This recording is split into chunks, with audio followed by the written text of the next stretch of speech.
can you please pass the steward to the back? Thank you.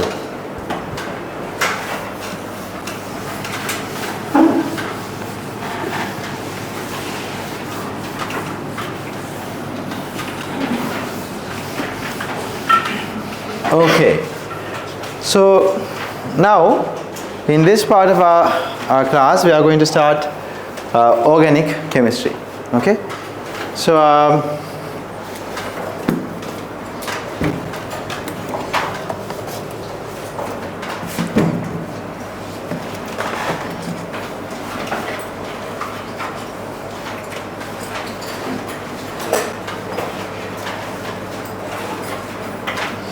okay everyone, so today we'll look at organic chemistry. I hope by now you have at least read a little bit about organic chemistry. Did you go through the notes? Do you ever read, like, knowing that I'm going to be doing the lesson, have you gone through the organic chemistry note a little bit?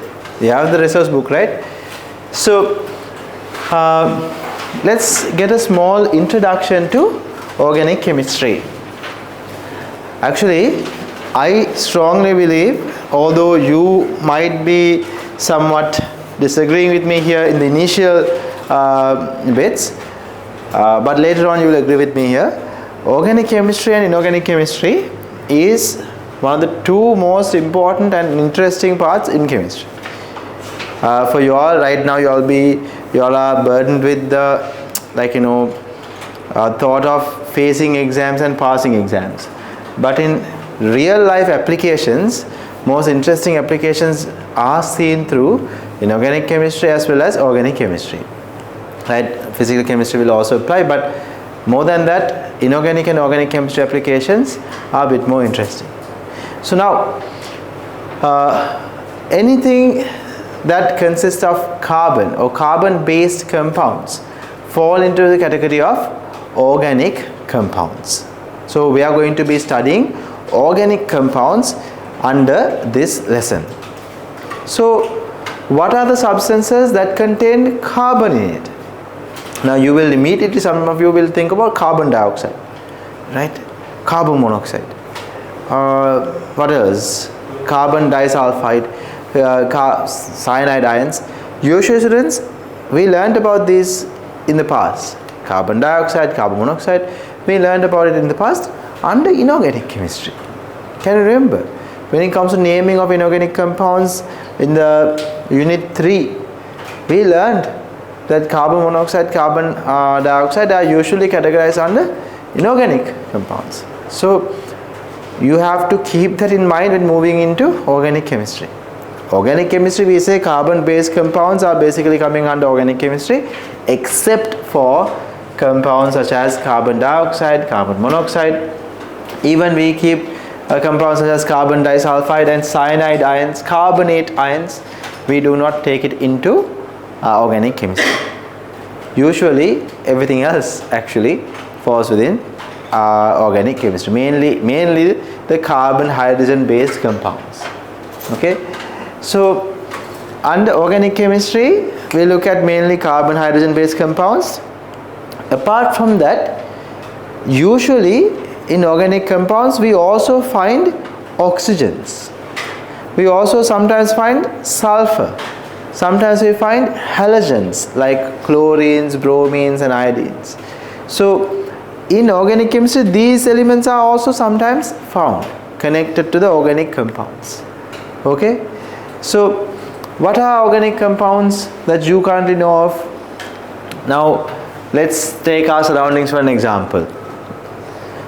The the table I'm leaning on here is wooden, right? Organic substances, cellulose, organic. The paper that you're writing on is also an organic substance, cellulose. If you burn it, carbon dioxide will be produced, right? You yourselves, my goodness, I forgot. You yourself is what? Organic, right? You are organic, living things, right? So basically you guys are what? A whole bunch of organic substances, right? A pile of organic substances, and on top of it a lot of water. So that is what you are. Tiny amount of other elements are there, like very fractional amounts of other elements are there. Mostly carbon, calcium is also there.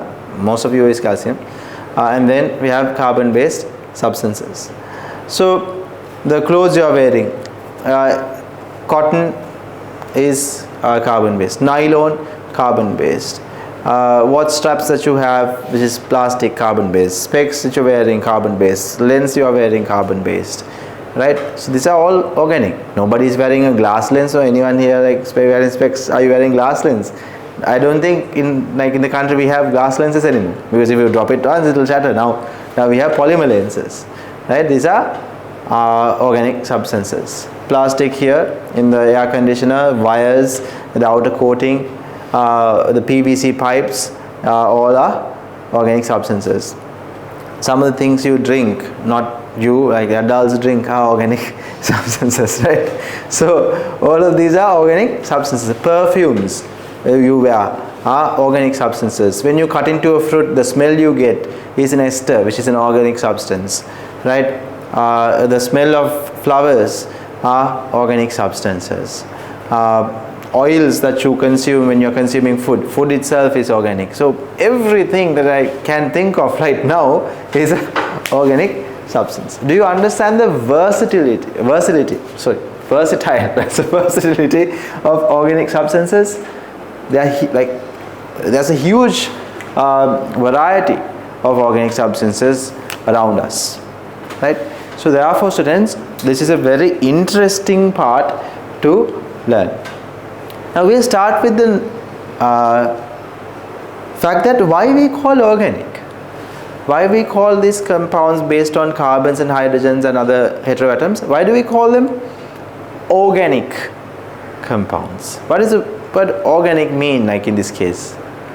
Are we making these compounds by adding only organic fertilizer? Is that why we call it organic? Now in the supermarkets we have organic produce, right? And we have organic chemistry. Is there a relationship between the two? What does the word organic mean? In the pharmacies, when you're not pharmacies actually, when you're in your food cities and all that, when you're buying food, there's organic produce. So that means yes, you without adding any artificial fertilizer, if you only use natural ways to grow produce, it is coming under organic. Here we use the word organic because when we were initially starting to do experiments based on these substances, or when you are starting to research carbon-based substances, scientists realized these carbon-based substances were only found in living things. Plants, animals, us, only living things. So they realized these carbon hydrogen based substances are produced only in living things and are found also in living things. So because of that, they said these are organic compounds. Organic means found or produced basically in living things. To denote that idea only, we started with this term organic compounds. However, later, much later down the line, after they have started doing experiments revolving around organic compounds, much later they came across a scientist actually came across a method to produce urine inside a lab, right? He was not just sitting in the lab and producing urine. He outside his body was able to produce urine, right? In a beaker he was able to produce urine. So then thereby the whole thought of the whole idea of organic compounds are only produced within a living body actually was taken off, because we realized no, even outside of a living body, through a chemical reaction we can produce organic substances. But by that time the name has gotten stuck. The organic compound name has gotten stuck. So we today still use organic compound name or the word organic chemistry applied to these type of compounds, because the name got stuck from the beginning. Is that clear? But now we know these compounds are not only formed in a living body, it can actually be not only a living body, in a living thing, but we now know it can be formed outside of a living thing as well using other chemicals. Is that clear? So when you're learning about organic compounds, we mainly have carbons and hydrogens in organic substances, mainly consisting of carbons and hydrogens. Apart from these, we can have oxygens. Now in your bodies you have a lot of oxygen containing organic compounds, right? Let's say glucose that you convert your starch into. Starch itself contains a lot of oxygen, right? Other things that like when it comes to proteins, when it comes to amino acids, nucleotides, right, all of them can contain oxygen. And apart from that, we have nitrogen containing compounds. Again, proteins contain nitrogen.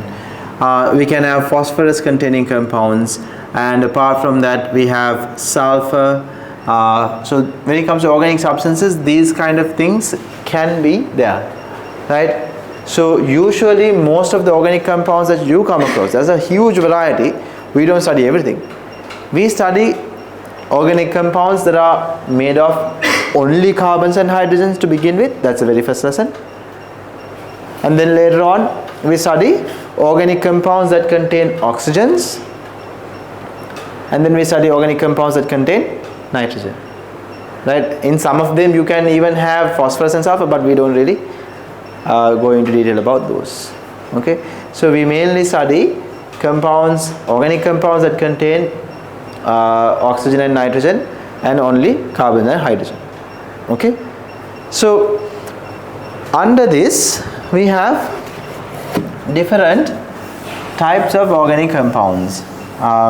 Let's say if you take organic compounds,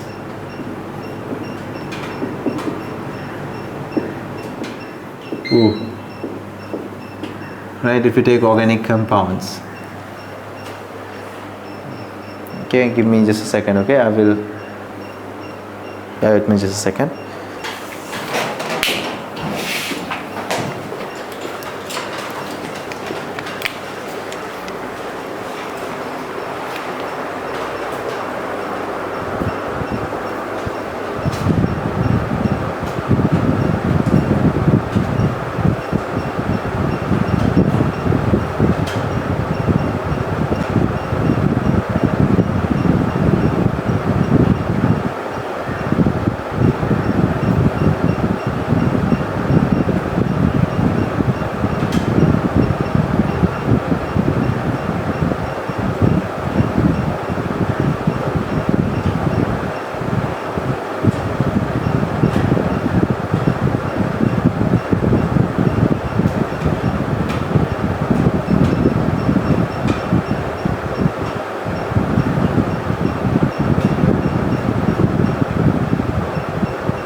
Right. So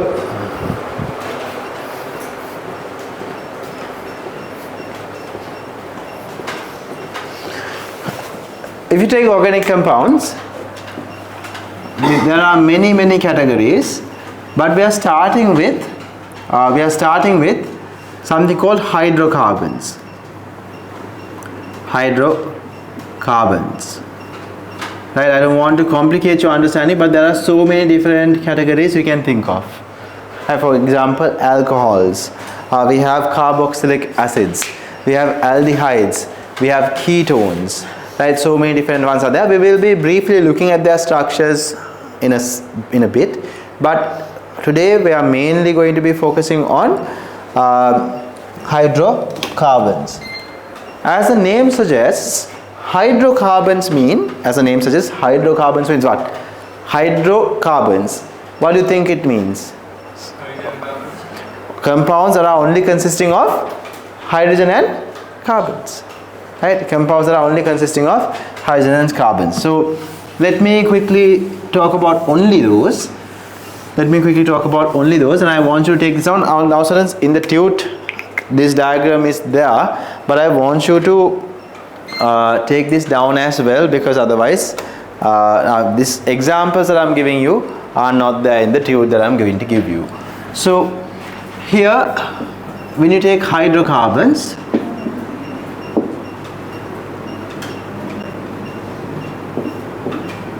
when it comes to hydrocarbons, there are mainly two main categories. One is known as aromatic hydrocarbons, the other one is aliphatic.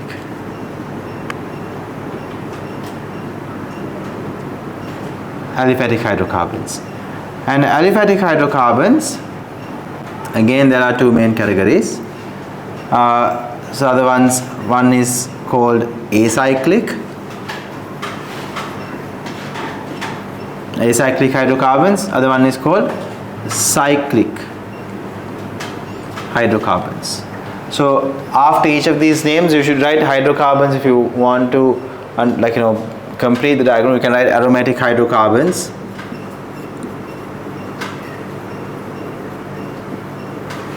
aliphatic hydrocarbons,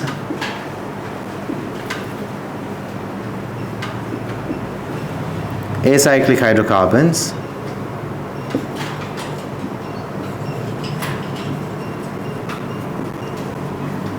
and cyclic hydrocarbons.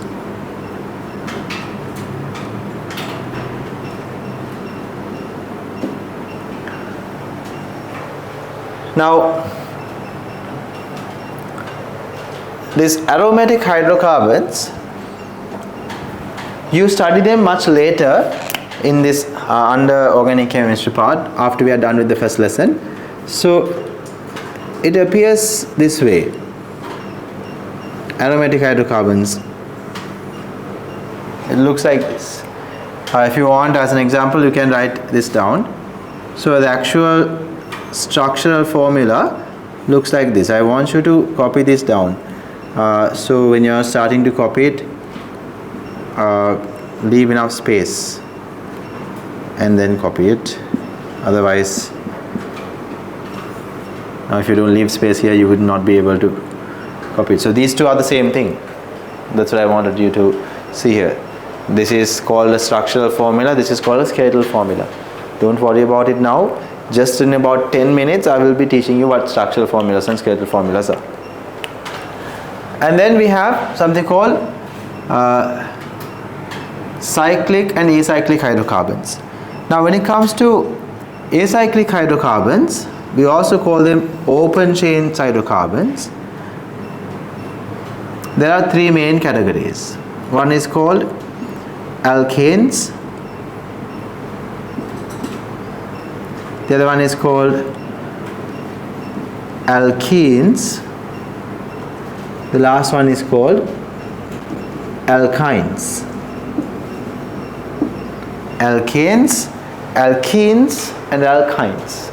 Only the ending changes. This is ANE, this is ENE, that is YNE. Is that clear? Alkane, alkene, alkyne. So when it comes to alkanes, the important point here is, when it comes to alkanes, we only see only carbon-carbon single bonds between carbon atoms. Only carbon-carbon single bonds are seen between carbon atoms in a hydrocarbon. Now hydrocarbon is a substance, students, that is made up like this. This is a bit of a very advanced version of hydrocarbon. But simple hydrocarbons are things like, have you ever seen methane? Methane structure, we have even drawn these when you're drawing tetrahedral diagrams and all that. We do this. This is a hydrocarbon, right? Made up of only carbon and hydrogen, right? Hydrocarbon. If you take something like this, what is this? This is also a hydrocarbon. Is that clear? Not very complicated, simple, right? But if carbons are only having single bonds between them, that is referred to as a alkane. That is referred to as a alkane. Is that clear? So examples, if I give you examples here, things like, I will write it like this: CH3, CH2, CH3. So basically I am drawing carbons with only single bonds between them. When it comes to alkenes, the main takeaway here is at least one, I will write it in words, one carbon-carbon double bond is present. Example, if you take something like this. Now this is a alkene.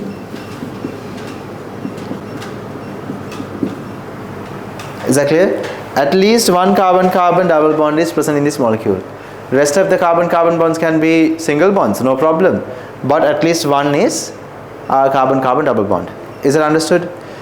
So then this becomes a alkene. You know what I'm going to go with next. What is the next one? Alkyne. What do you think I'm going to write? Like, you might figure this out now. At least one triple bond, right? At least one triple bond should be present.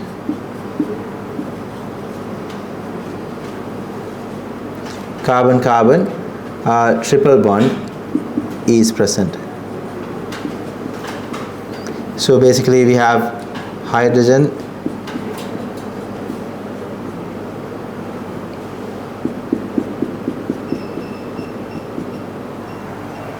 okay, is that clear? So these are the main types of acyclic hydrocarbons. Acyclic means, students, not cyclic. We call them open-ended as well. Open-ended means if you take a hydrocarbon chain, there are two ends that are not connected together. Now if you take a cyclic compounds, now I don't have a thread or anything. If you think of a chain, if you take a chain, it has two ends, right? But if you connect them together, do you see a open end there? It's cyclic, right? There's no open end. So if you again disconnect it, you have two ends that are open. Is that clear? So usually just like that, if you take a chain, if it is having open ends, then it is called a normal acyclic hydrocarbon.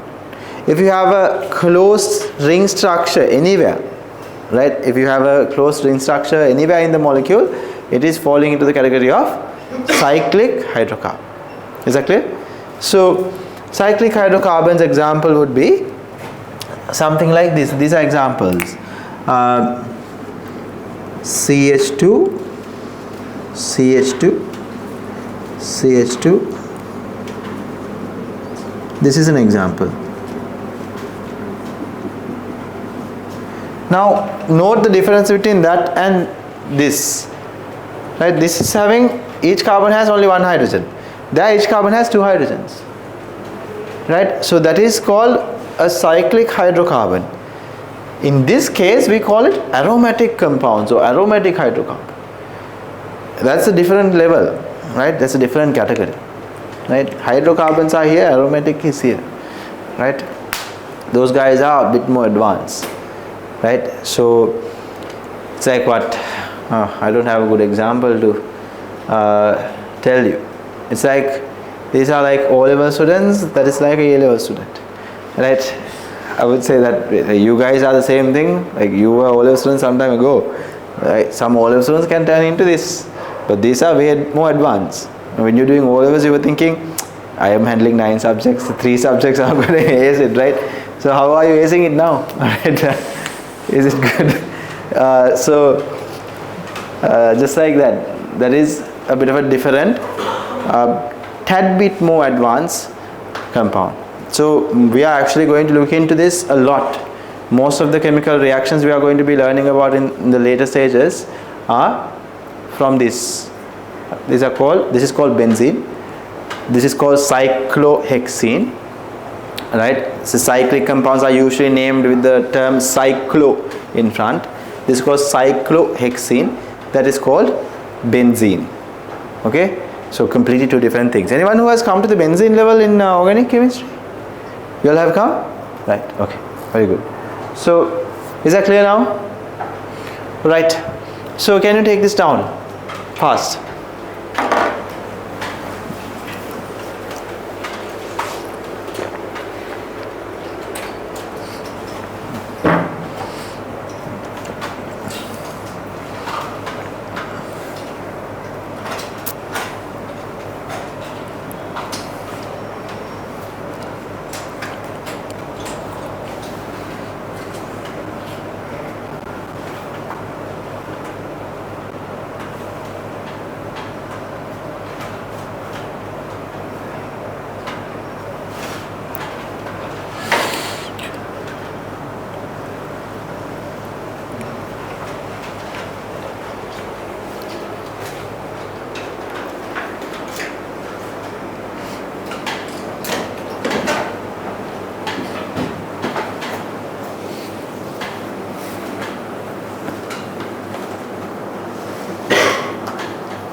Cyclohexane.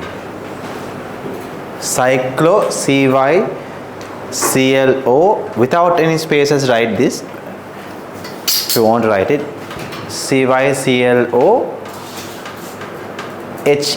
HEXANE, cyclohexane. But don't worry, you will learn about them maybe today itself or maybe next week.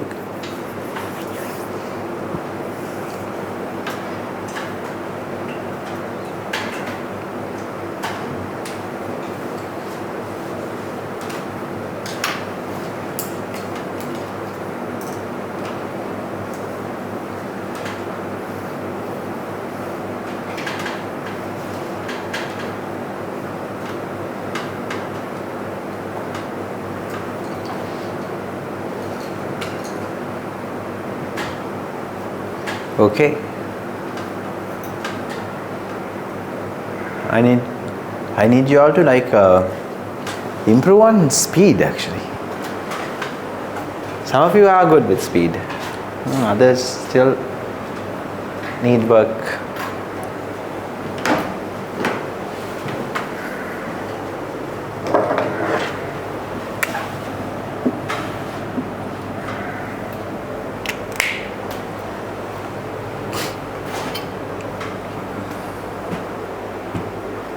So some of these things that I tell you now from here onwards are not some of these actually. These things are mentioned in the tune, but if I ask you to take it down because I need you to have the knowledge with you in the writing book as well.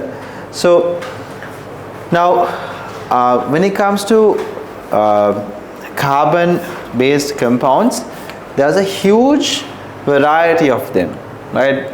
I told you earlier, and we'll be taking a look at the structures of few, and I will, very on a surface level explain each of the compounds here, because we later on learn about all of those compounds in detail. So here, as an introduction, we learn about the structures of different organic compounds like alcohols, carboxylic acids, aldehydes, ketones today. Just the surface level, right? So now why do we have such a variety? So the answer to that question is in the chemistry of carbon. So if you take carbon atom, its electronic configuration is what? We have 1s2, 2s2, 2p. Carbon is how many, which element? 6th element. 1s2, 2s2, 2p2. In the outermost energy level, it has 4 electrons. The valence electron number is what? 4. So it can actually form 4 bonds. Carbon compounds, if you take a look at any of these except for the aromatic compound, right? Aromatic compound is somewhat advanced, I will talk about it later. Except for that, every other carbon here in this board that I have written has a total of 4 bonds. Any carbon atom, except for in the aromatic compounds, usually forms 4 bonds. Is that clear? So, and out of those 4 bonds, they don't only make single bonds. They can sometimes make double bonds. They can sometimes make triple bonds. So do you see here itself the variety has changed? It has basically only 3 carbon atoms. But with 3 carbon atoms, I have managed to draw 3 different molecules. Right? Why? One doesn't have double bonds or triple bonds. This one has double bond. The other one has a triple bond. Right? Imagine a larger carbon molecule, hydrocarbon molecule. They can have double bonds and triple bonds also, both. Right? So the complexity would even greatly increase in that case. So here we can't put another double bond here, because then carbon can't have 5 bonds. So if I try to write a double bond here, it's not going to work. But imagine a longer hydrocarbon molecule, then it is possible. Do you understand? So the complexities increase due to carbon's ability to form these kind of bonds. Apart from that, carbon doesn't only bond to hydrogens and other carbon atoms, right? They bond to other elements or atoms of other elements, like I mentioned earlier: oxygen, nitrogen, sulfur, chlorines, right? So these atoms that they bond to are usually referred to as heteroatoms. In organic chemistry, we refer to as heteroatoms, right? Other atoms, right? In other words, so we use the word heteroatoms. Oxygen, nitrogen are the main 2 heteroatoms that you should be concerned about. Okay, and then we have chlorines, we have bromines, iodines, and we have sulfur, phosphorus in certain cases bonded to these hydrocarbon chains. Is that clear? When it comes to organic chemistry, you need to know what heteroatoms are. And that's another thing. So that this greatly increases the diversity again. Right? For example, what you know about PVC is a compound it's a polymer that contains chlorine. Okay? So now compared to normal hydrocarbon, now this is slightly different. Why? Because it was having a chlorine atom in it. Okay? Right. So this is the reason for the complexity of hydrocarbons. So keep in mind, students, going forward, that carbon is tetravalent. Tetravalent means it can form 4 bonds. It can form 4 bonds because it has 4 valence electrons. Is that clear? It can form 4 bonds. So whenever you are drawing structures, you need to keep that in mind. Take a new heading in your writing books. I'm going to give you the most important details when moving forward. So then write new heading: saturated hydrocarbons and unsaturated hydrocarbons. Saturated hydrocarbons and unsaturated hydrocarbons. This is the heading, and take a subheading under that.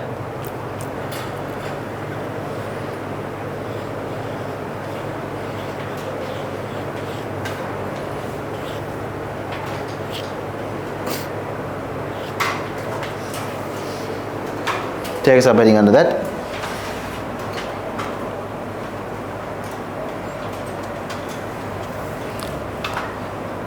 Saturated hydrocarbons.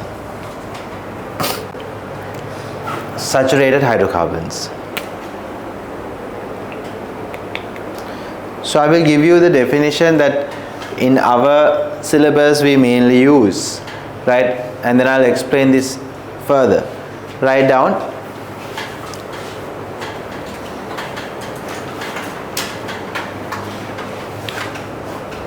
in a hydrocarbon molecule,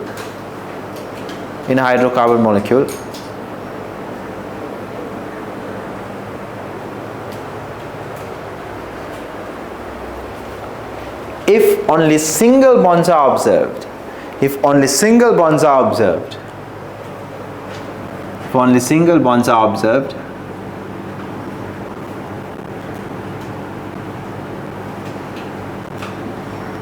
between carbon atoms,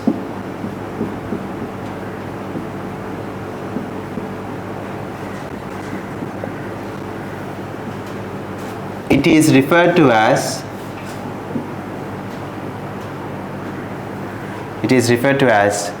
a saturated hydrocarbon.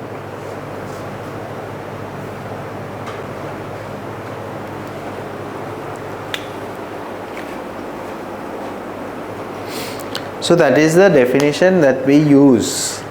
Okay, in the sense, if a question asks like what is the difference between a saturated hydrocarbon and unsaturated hydrocarbon, you have to, now since you only know how saturated right now, you can write saturated hydrocarbons only have carbon-carbon single bonds. But why in the world do we call it saturated then? What is the reason? Why do we call it saturated? Hydrogen. It is saturated with hydrogens. Saturated means what? Filled, like completely filled with something, right? Imagine by now your heads are saturated with D block element knowledge, right? Filled with it.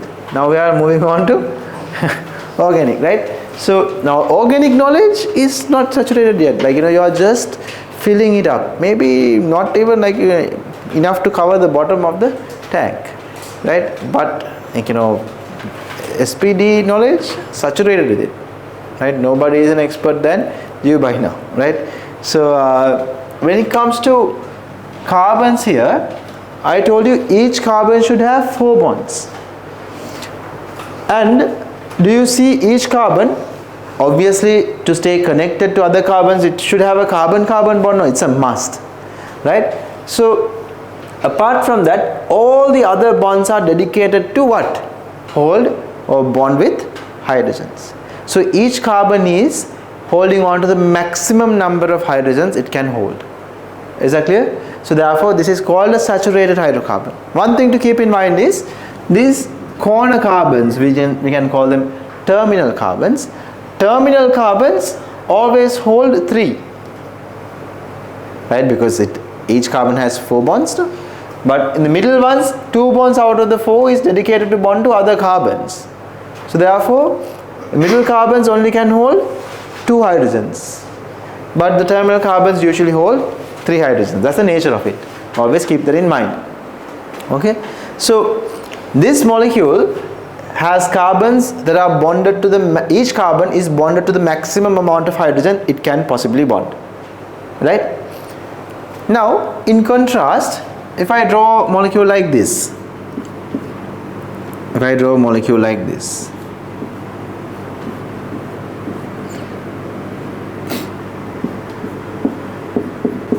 each carbon can have only 4 bonds. So this carbon has 1, 2, 3, 4 bonds.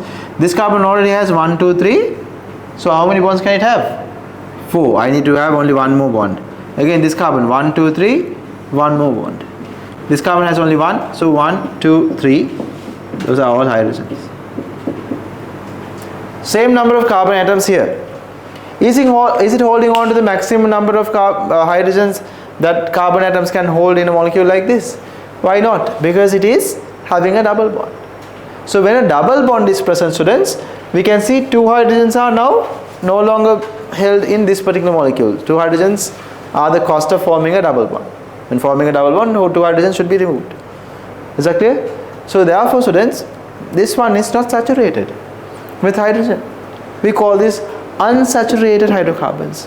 But at your level, we just say any hydrocarbon that has at least one double bond or at least one triple bond is referred to as a unsaturated hydrocarbon. Is that clear? Any hydrocarbon that has at least one double bond or one triple bond. I use the word at least, okay? Meaning if you have more double bonds, definitely it's going to be more unsaturated.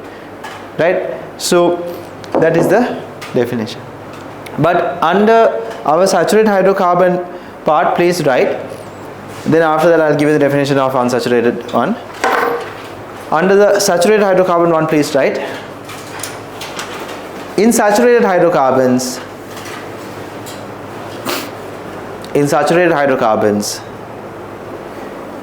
each carbon atom, now this one was not there in the tute, so this is something additional, but we need this in the syllabus. We talk about this, right? So right, in saturated hydrocarbons, each carbon is bonded to the each carbon is bonded with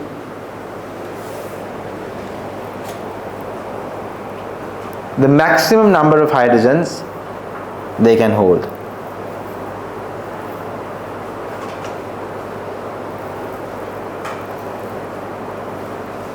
Therefore referred to as saturated with hydrogen.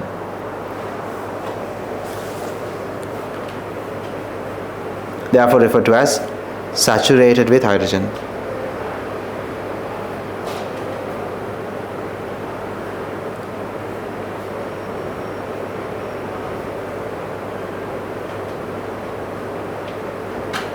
Okay, then write the next part. Example, the top one.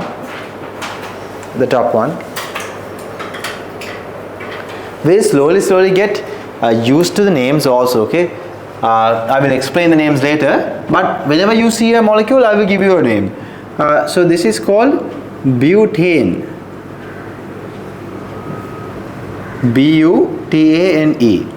Butane molecule.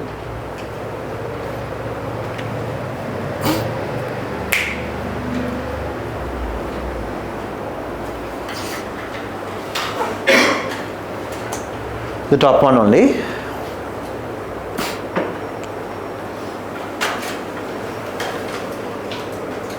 Okay, right. Then take another subheading, unsaturated hydrocarbons. Unsaturated hydrocarbons.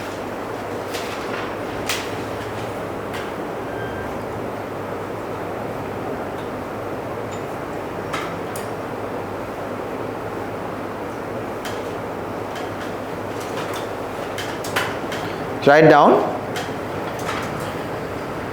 under unsaturated hydrocarbons, please write. When a hydrocarbon contains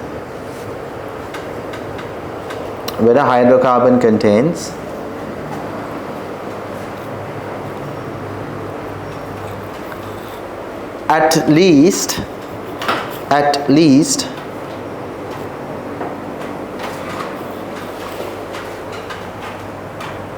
one double bond, at least one double bond,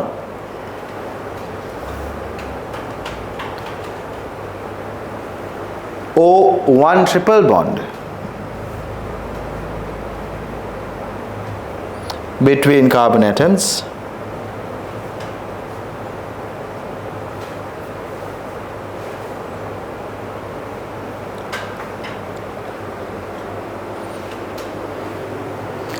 it is referred to as a unsaturated hydrocarbon.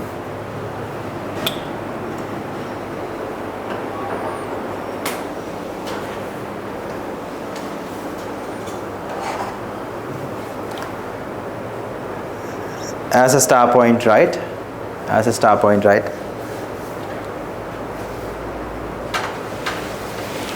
When a double bond or triple bond is present,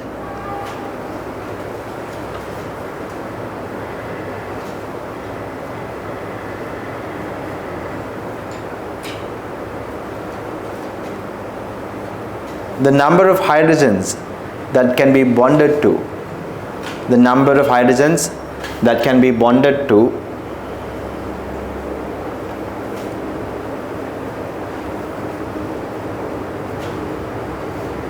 carbon atoms forming the double or the triple bond, number of hydrogens that can be bonded to carbon atoms forming the double or the triple bond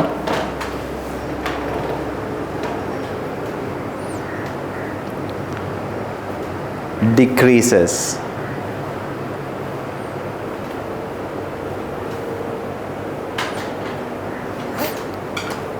Therefore, those carbons are not saturated with hydrogens. Therefore, those carbons are not saturated with hydrogen. Example, you can take this.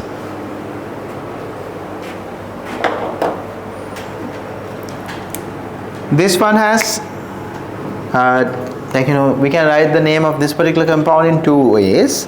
I'll write the two names here. We call this 2-butane. Oh, not 2-butane, it's 2-butene, right? 2-butene. And the other name is but-2-ene. One of the two can be used. Both are correct. Now I'll just show you a little bit of an additional detail. These are coming in the future parts of the lesson, but I want you to be seeing this a little bit. Now, what kind of a molecule is this? I know it's saturated, this one is unsaturated. Apart from that, what is this type of hydrocarbon? This is called alkane.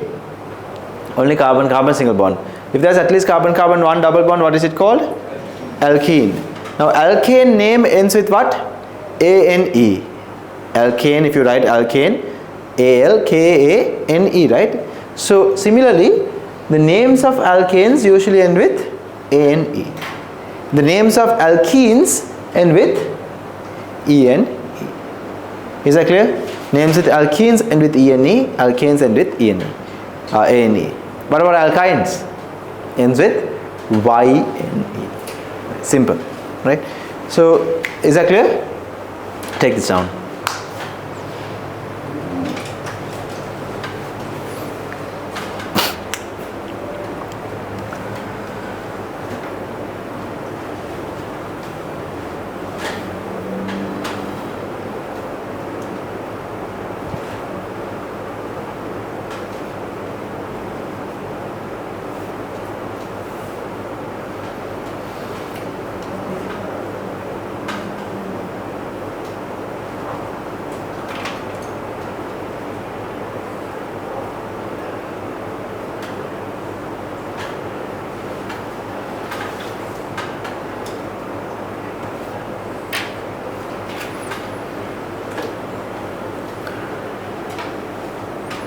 Okay,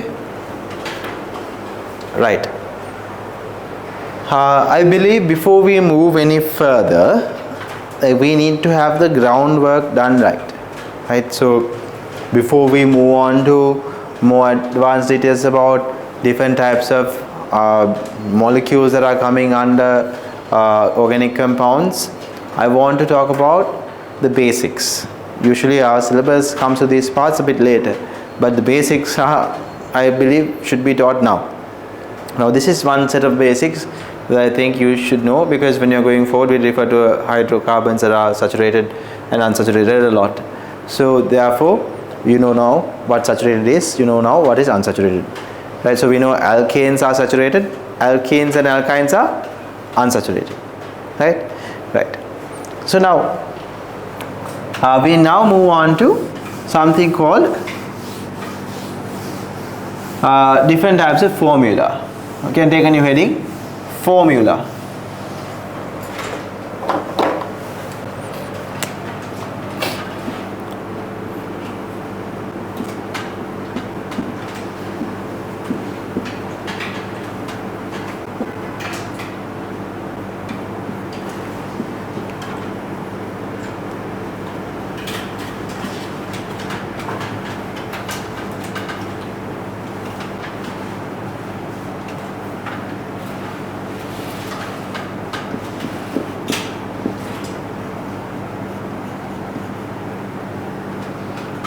right? So we at least have to know, we know about empirical formula also, right? So we at least have to know these ones. We need to know displayed, structural, skeletal and molecular formula.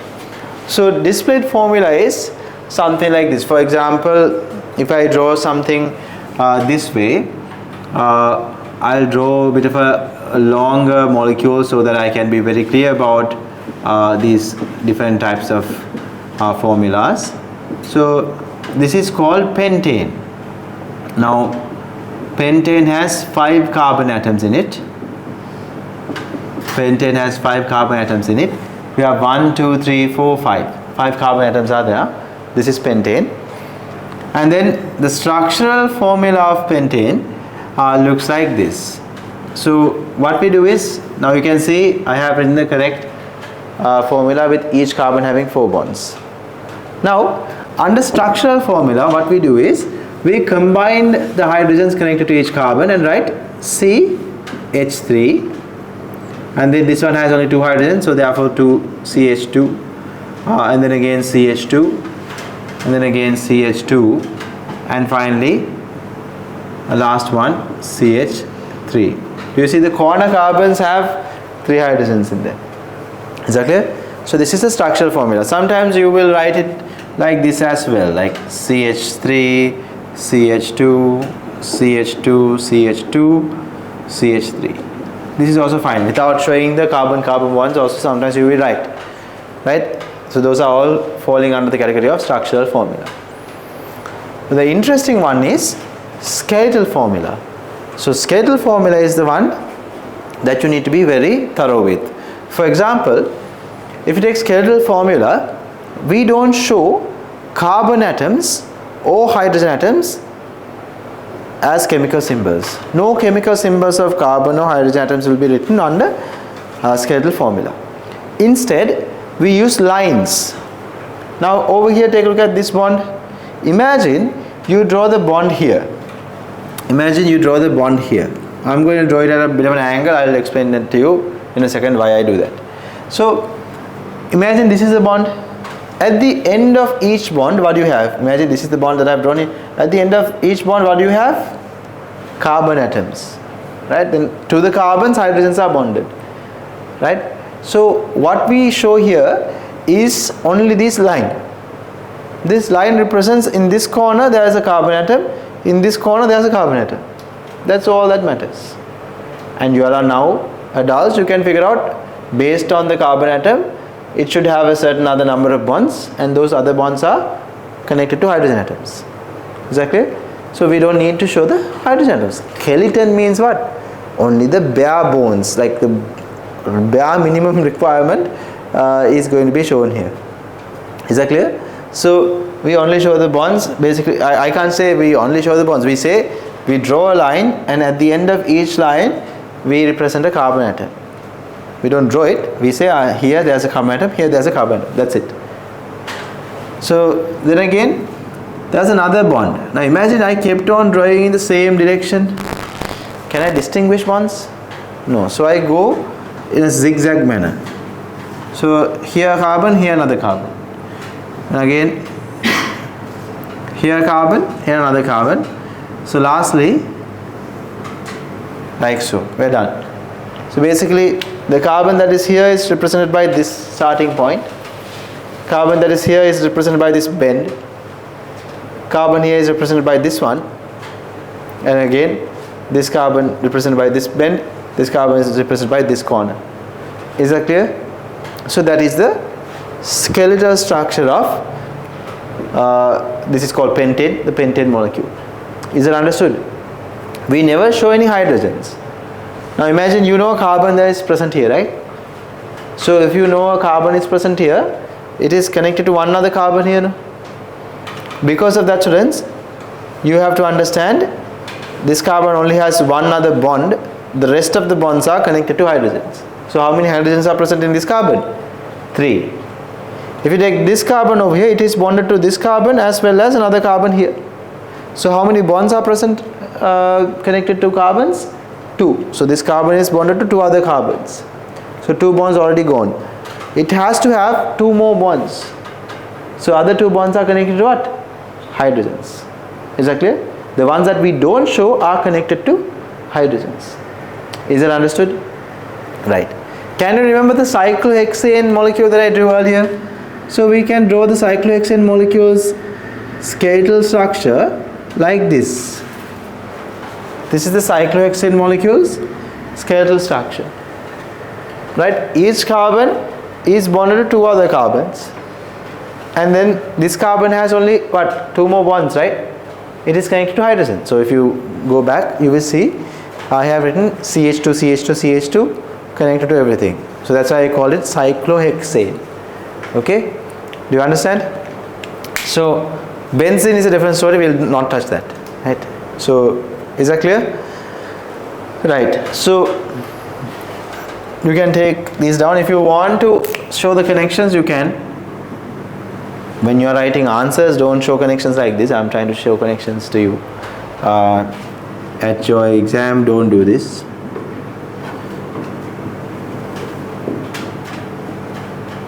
Is that clear now? Right? So molecular formula is the easiest. You count the number of carbon atoms. There's 5 carbon atoms. You count the number of hydrogen atoms. There are 12 hydrogen atoms. Molecular formula. Is that clear? Right.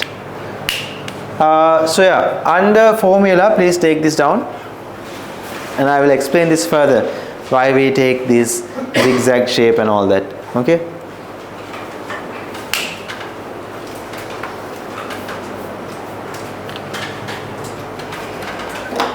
Now you have to take this diagram many a times, so be ready, because I am going to explain double bonds and triple bonds as well.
Did you hear about the Education Ministry protest? No? Did you hear about the floods and the issues with the floods? At least you have heard about that. That's good. Any of you Gampa students were not affected by the floods this time around, no? Difference, no? For the first time? You all are seeing other people getting affected.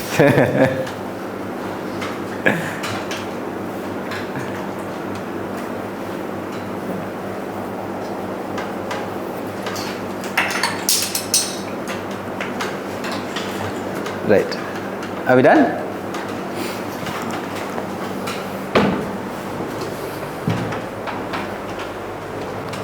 Okay, can I erase certain parts of this? Yeah. So this is called pentane molecule. I will revert back to a no, I don't have to change. I don't want to revert back to a simpler molecule. I'll keep it as it is. Now students, now imagine the same molecule was there and there's a double bond. The same molecule is there and there is a double bond. Now let me place a double bond here. You students get comfortable drawing all these structures, because the whole organic chemistry lesson is about drawing molecules. You keep drawing molecules until you finish about a book, 120 page worth book you will be drawing structures, right? Organic chemistry will definitely use up about 2 books, so get used to it, right? So if you have a double bond here, how would this structural formula change? You will erase 2 hydrogens here that is present here, and then I will write a double bond here. Okay, right? What about the skeletal formula? Are we going to erase the whole thing, or am I supposed to just put a double bond here? Yeah, I can just put a double bond here, no problem. I can put a double bond there. Is that clear? Right, so this is how we will erase this one. This is how you will indicate the presence of a double bond.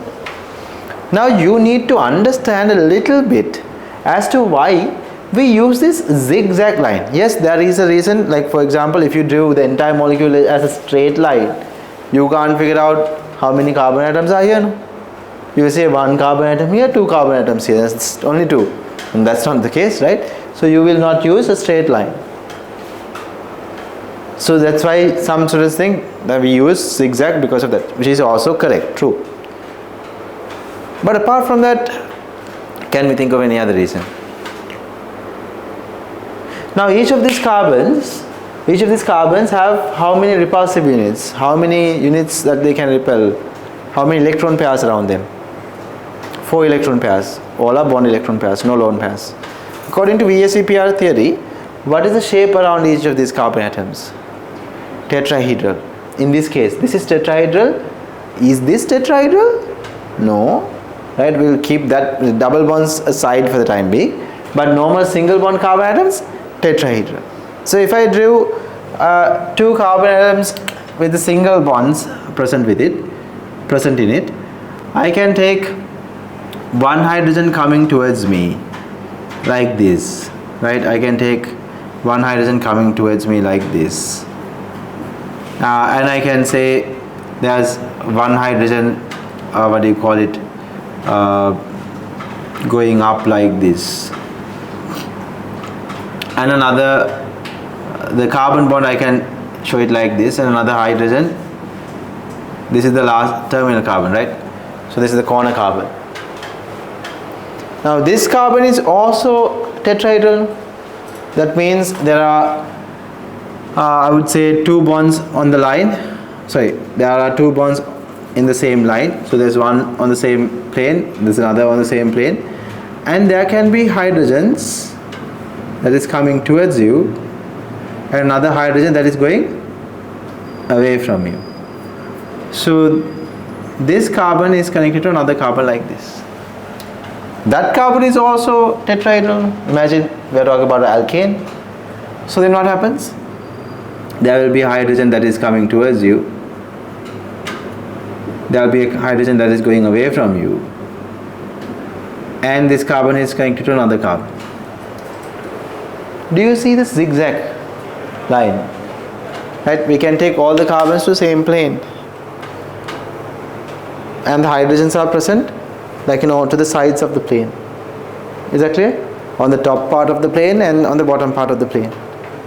So we can see the zigzag line forming. Is that clear?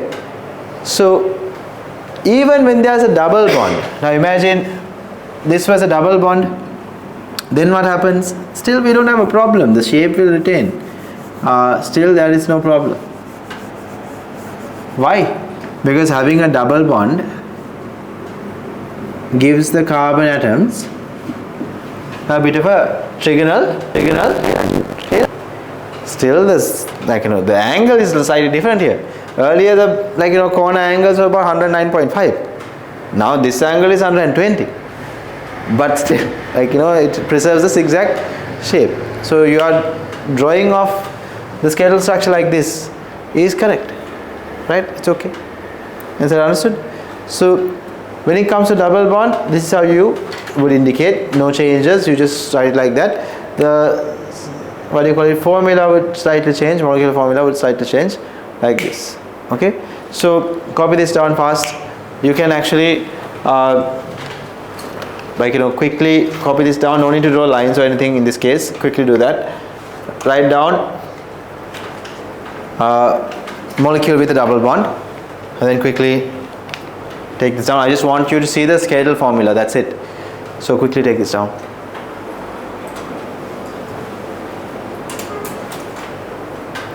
No need to name it even, like, you know, display, structural, you know, no? By now, what is display, what is structural, what is molecule?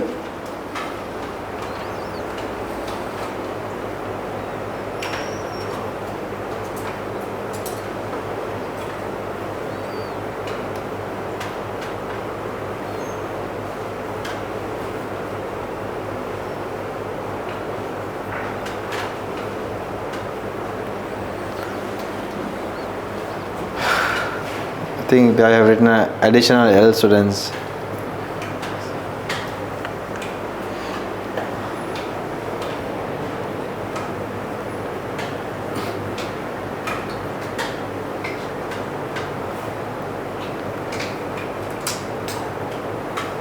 Done?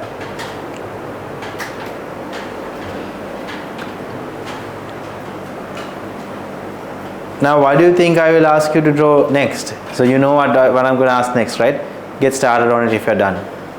What I'm going to ask next is for you to convert this carbon-carbon double bond into a carbon-carbon triple bond. Complete the diagram, please. Complete the rest of the diagram. Now I have converted this into a triple bond. Do it, please.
Okay, so did you take precaution when you were drawing this? That's all I have to ask. Did you take precaution when you were completing this diagram? Hopefully you did.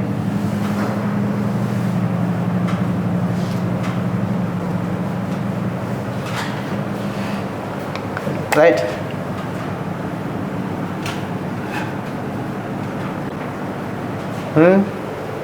Let's discuss. Carbon over here,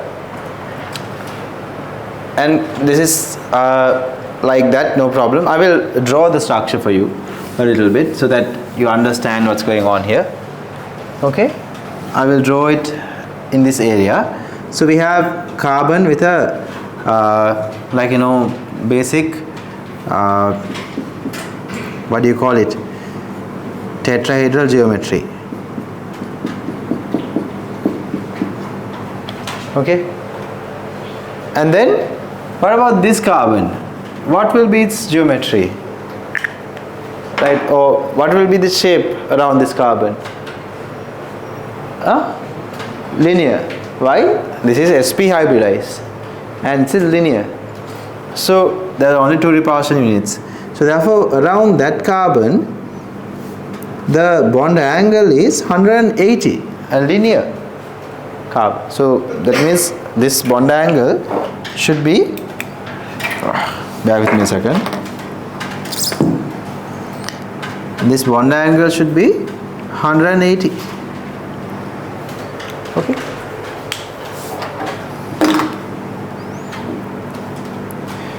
now this carbon is also sp hybridized, meaning that carbon is also linear. Around that carbon the shape also should be linear. So therefore this bond also is straight, from like this whole thing is straight. And then we have the next carbon, which is this, that guy. Okay, so now that guy is sp3 hybridized, so therefore there will be another carbon connected here, and there will be hydrogens connected here, right, coming towards you and going away from you. And this carbon actually has again what do you call it, hydrogens coming towards you, going away from you, and unfortunately it doesn't have another carbon connected, it has only another hydrogen. Okay, so if there was another carbon, it keeps going like that. Do you understand? But do you see, this whole region is straight. So when you are drawing it also, you need to take precaution, it has to be straight. Okay, so you draw it like this.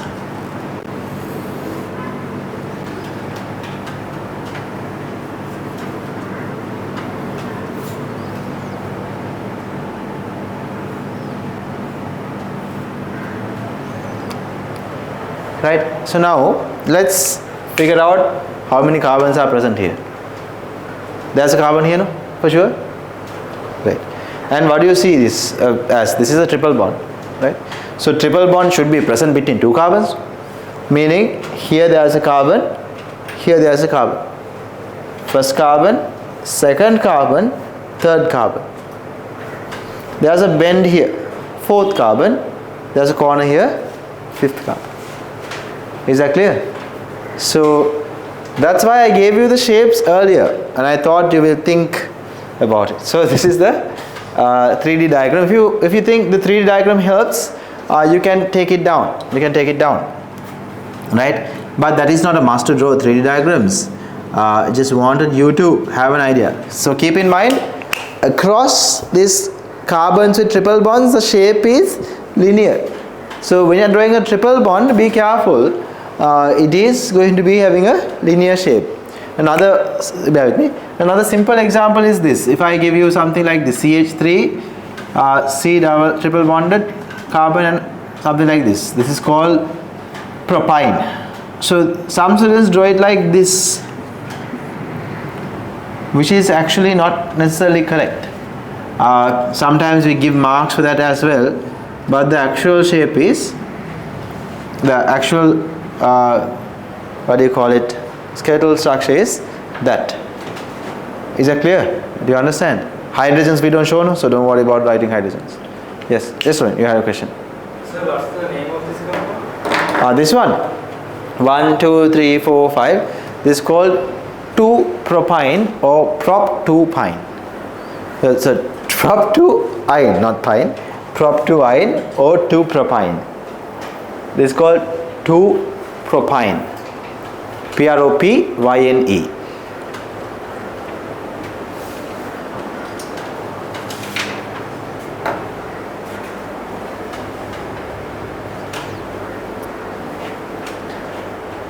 And write the molecular formula. What is the molecular formula? C5H8.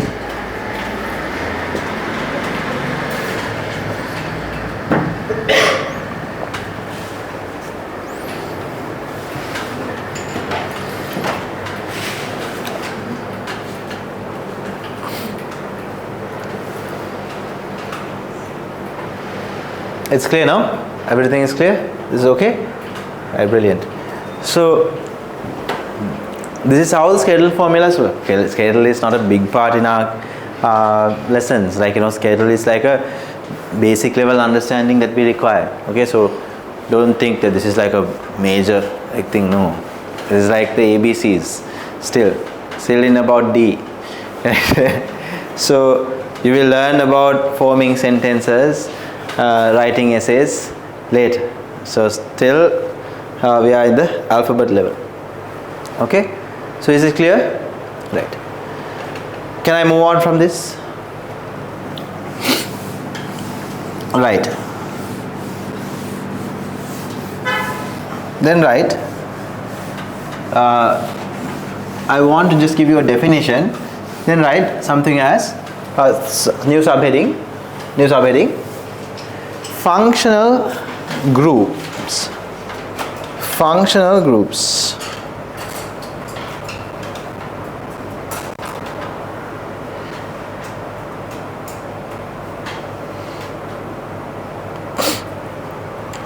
We can write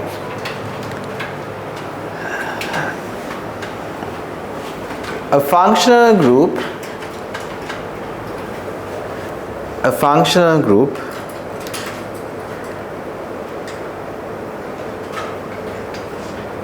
is an atom or a group of atoms, is an atom or a group of atoms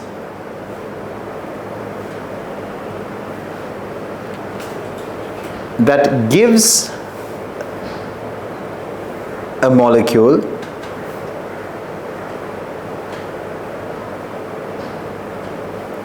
its characteristic chemical properties.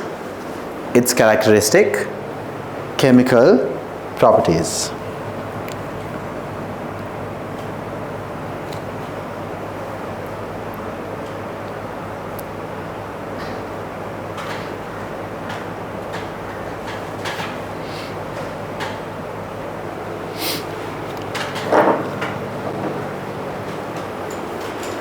Right?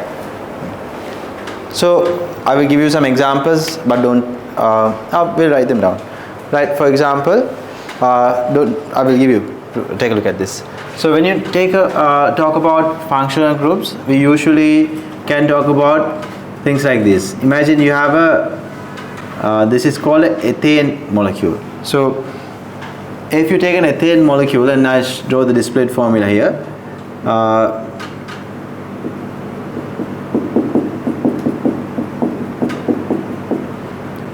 If this is connected to something like a Cl, then this reacts completely differently to an ethane molecule. If there was a hydrogen here, it is called ethane.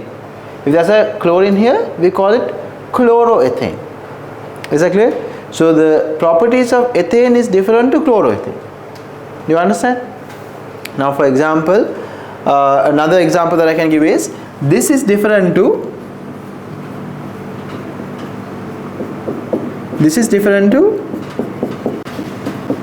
this. Right, this is called chloroethane, falls into the category of halogenoalkanes. This is called ethanol. This is falling into a separate category of molecules known as alcohols. Is that clear? So they are vastly different in their properties. Right? So instead of this, if you use this for whatever the purpose, it will not work. Right? So therefore students, their chemical properties, even their physical properties vary because of the functional group. So who decided the main property of the molecule? This part of the molecule is pretty much identical, but this section, in this case, is a group of group of atoms, and here it's just a single atom. So we say the atom or a group of atoms that determines the chemical properties of molecules is referred to as its functional group. Is that clear? So their properties are going to mainly vary based on the type of functional group that is there. Is that clear? Although alkenes and alkynes don't have these different types of atoms connected to it, having a double bond also is referred to as a functional group. Carbon-carbon double bond is referred to as a functional group. Carbon-carbon triple bond is also referred to as a functional group. Is that clear? So alkenes and alkynes have functional groups also. Double bond is a functional group, triple bond is a functional group. Now apart from these, sometimes we have functional groups that look like this. Now I just want to give you a little bit of an idea. Again, these guys all have similar CH2, CH3 sections, but they all differ in their functional groups. So their properties will widely vary. Is that clear? So that is called a functional group. Example, take this down. So These are called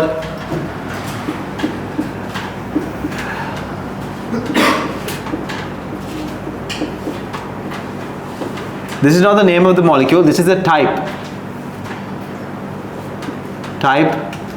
of molecule.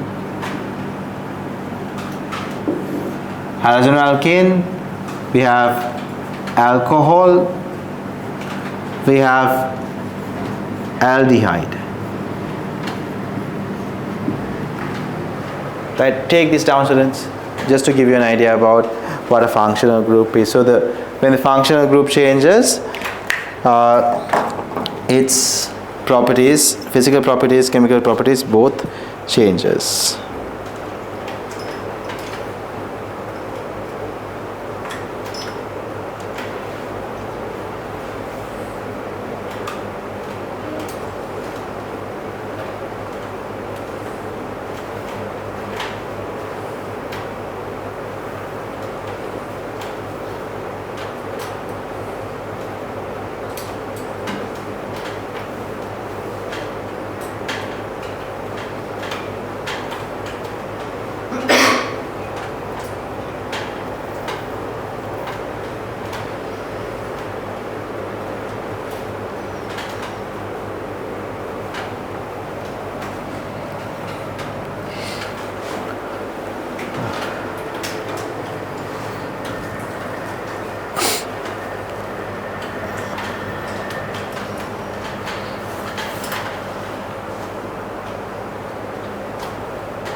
Right, are we done?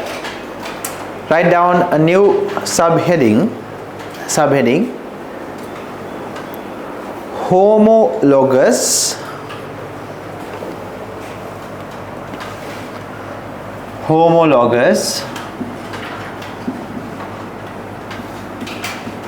series.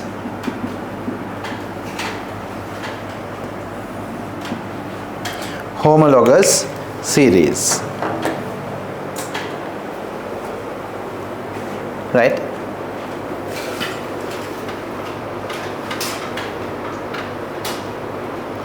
Okay. So under that place, right? A family of compounds.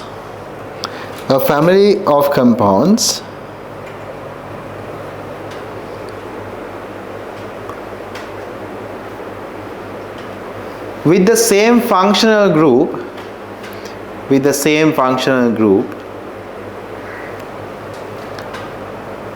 Which differ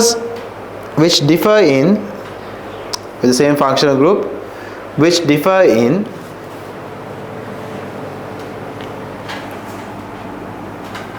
formula, which defines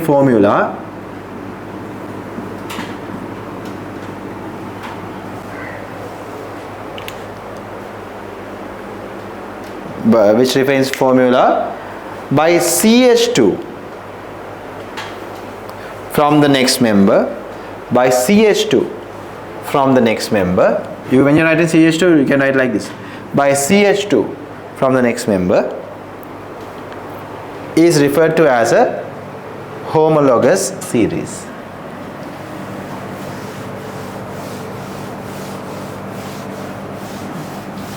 So now we have to take a couple of examples down to understand this. So we'll quickly take them down. For example, if you take alkanes, I'll take an alkane example. If you take alkane, students, alkanes form a homologous series. Now homologous means they have the same functional group. They are basically falling into the same category. Like earlier we discussed halogenalkanes, that's a type of molecule, and alcohols type of molecule, and we have aldehydes type of molecule, carboxylic acid, ketones, different types of molecules. So they fall within the same category and they are pretty similar to one another, but they change from the other next member of the family by just a CH2 part. You will understand this when I write this down. So here, alkane molecules formula, the simplest member of alkane family. This is the simplest member of alkane family, methane, right? So its formula is CH4. So its next member is this CH3 CH3. I am not drawing the displayed formula, but you can picture it hopefully in your heads, right? So this is C2H6, right? So what is the difference between this point and this point? This is CH4, this is C2H6. How many carbons are increased here? 1. How many hydrogens have increased here? 2. So CH2 section is present here. If I draw it with this thing, it will be clearer. So I will draw it like this, right?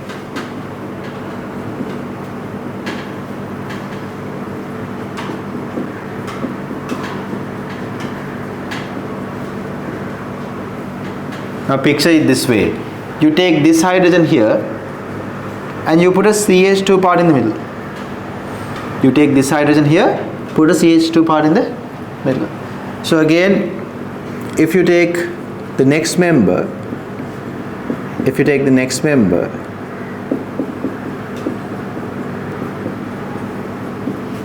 which is this, you can see we are separating these two, putting a CH2 part in the middle. Is that clear? So I can keep on writing. So these are homologous series. Is that understood? Right. If you take alkene homologous series, when you haven't written any examples down, right? There's one more sentence. Write down. I almost forgot.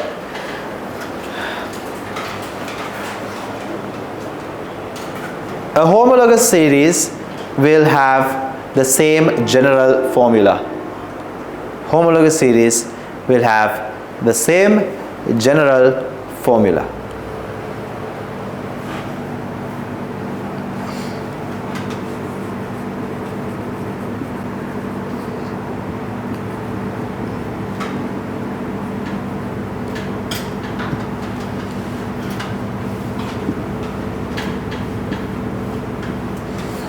So this is the general formula of this particular homologous series.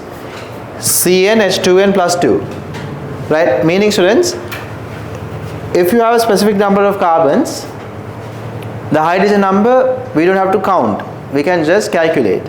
Now here that's one carbon, so if you write one carbon here, that n means 1 then. So then hydrogen number will be 2 multiplied by 1 plus 2.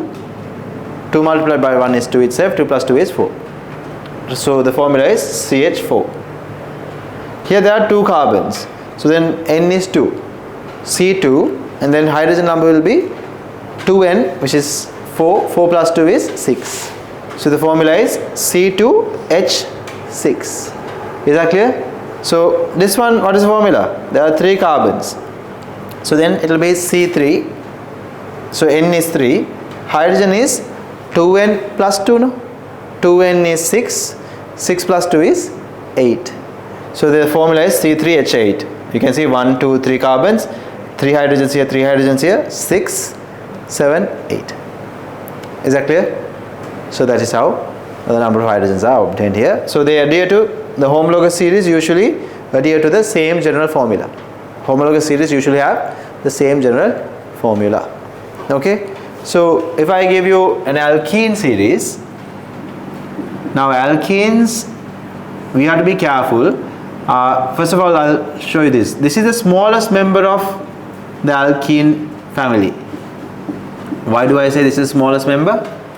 Because to form a double bond, you should have at least two carbons. Can a single carbon form a double bond? No. So therefore, at least 2 carbons should be there. So therefore, this is the smallest member of the alkene family. And then these are the other members. Right, so this is considered to be a homologous series. Now, having this particular same functional group makes it a homologous series. Now students, sometimes in certain alkenes there can be more than one double bond. So therefore I can't consider it to be in the same family as this particular alkene family. Alkene have 3 different families, right? So we can say it's a different homologous series. So in this case we have one functional group double bond in these molecules. For this particular homologous series, where there's only one double bond in the entire molecule, we can write a general formula. So I can write general formula, I will specify for alkenes with one carbon-carbon, I will write one in letters, one carbon-carbon double bond. With one carbon-carbon double bond. So the general formula for this happens to be CnH2n. That's it. Right? Do you see formula is 2 carbons, 4 hydrogens. CnH2n. Here 3 carbons, hydrogen number should be 6. Do we have 6 hydrogens? Yes. 4 carbons, hydrogen number should be 8. Do we have 8 hydrogens? Yes. Is that clear? Do you understand? Alright, take this down, I'll give you a small question.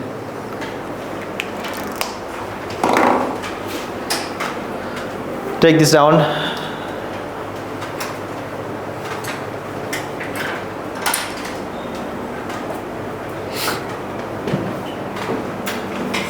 Is this your clip? So what is the functional group in the first compound in alkene? There's no functional group. For alkene, it's just a hydrocarbon. There's no specific group that we can identify as a special group here, right?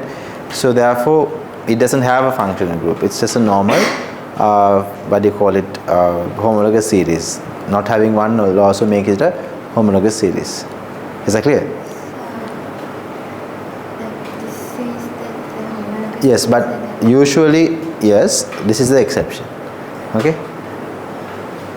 Now, alkane is like the pure form without anything in it.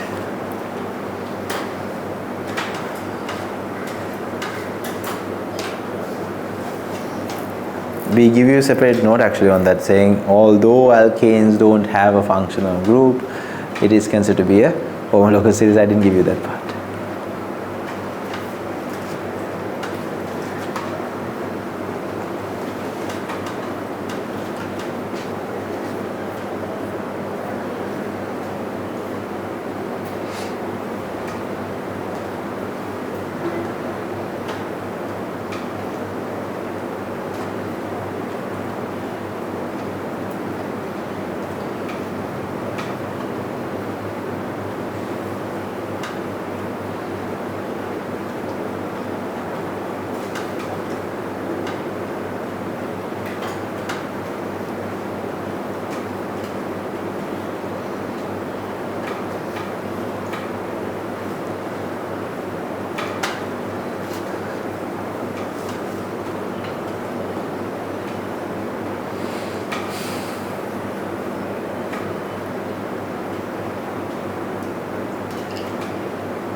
Are we done?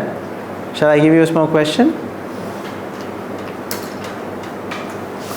Write down a small question.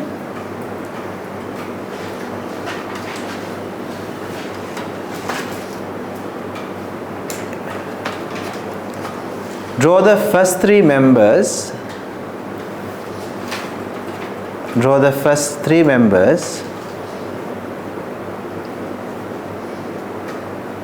of the homologous series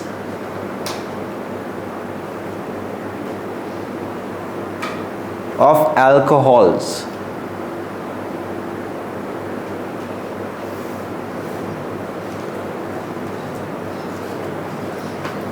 And write their general formula.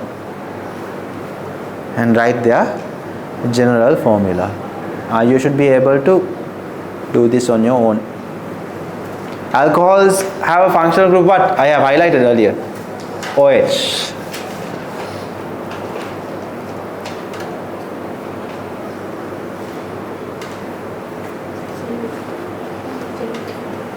And write their general formula.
Anyone who is done?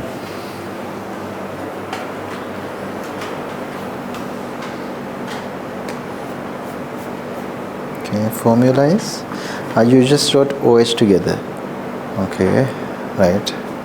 Now we have hydrogen there, so try to, you can, it's not wrong, right? Try to compile all the hydrogens together.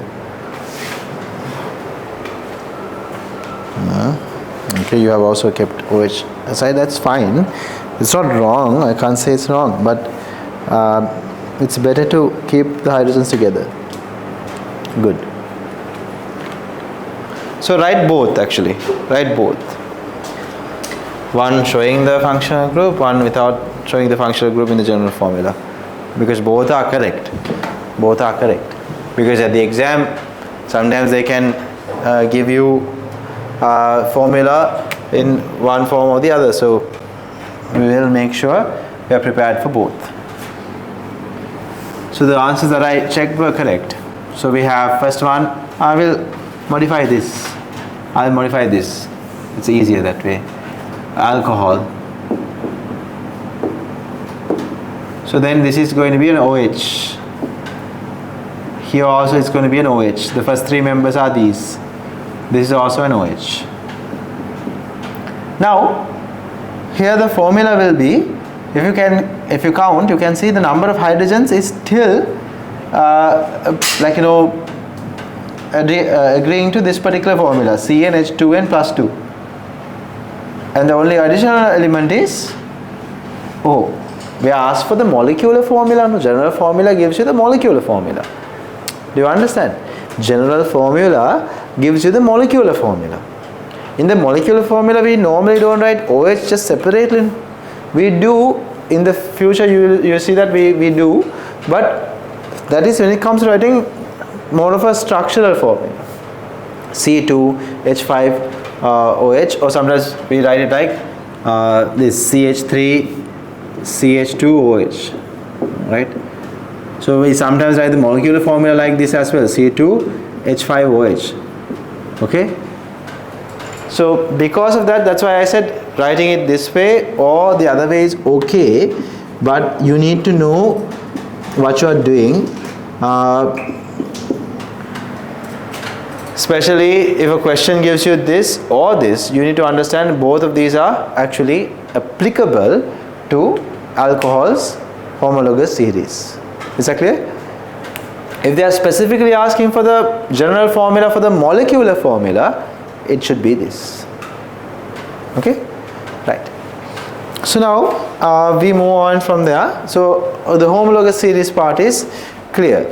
Homologous series part is clear. Then we move on to, now in our curriculum students, what we have is basically a whole lot of different types of molecules discussed after this. Right? We talk about what are alcohols, what are carboxylic acids, what are basically aldehydes, aldehydes and ketones. All of those is discussed, but we anyway come to those a bit later. So I will quickly discuss some of those parts with you, but these things are in detail given to you in the tute. When the tute is given to you, I just want you to write the structures a little bit. After that, we are moving on to names. So before I give you a break, I will show you how to work with different types of organic compounds. Now, the other main organic compounds you should be aware of, apart from alcohols, the main ones are acids. We call it carboxylic acids. Carboxylic acids. Right?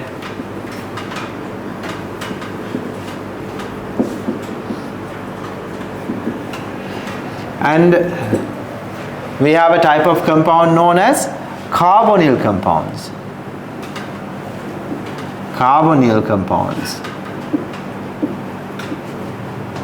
Now I just want to give you an idea about a few, okay?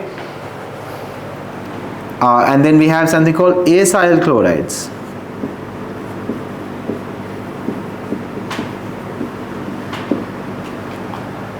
Okay, so without going into much detail about them, I will very briefly talk about this, because I'm going to be doing these again next week as well in detail. When the tutes are given to you, because it's easier with the tute, and plus we are learning about carboxylic acid in detail much later. So now students, carboxylic acid's main functional group is this. It has a functional group like this. Okay, so if you have a CH3 group attached to this is actually the second member of the carboxylic acid group. If you have a hydrogen attached to it, is the first member. We call it the formic acid.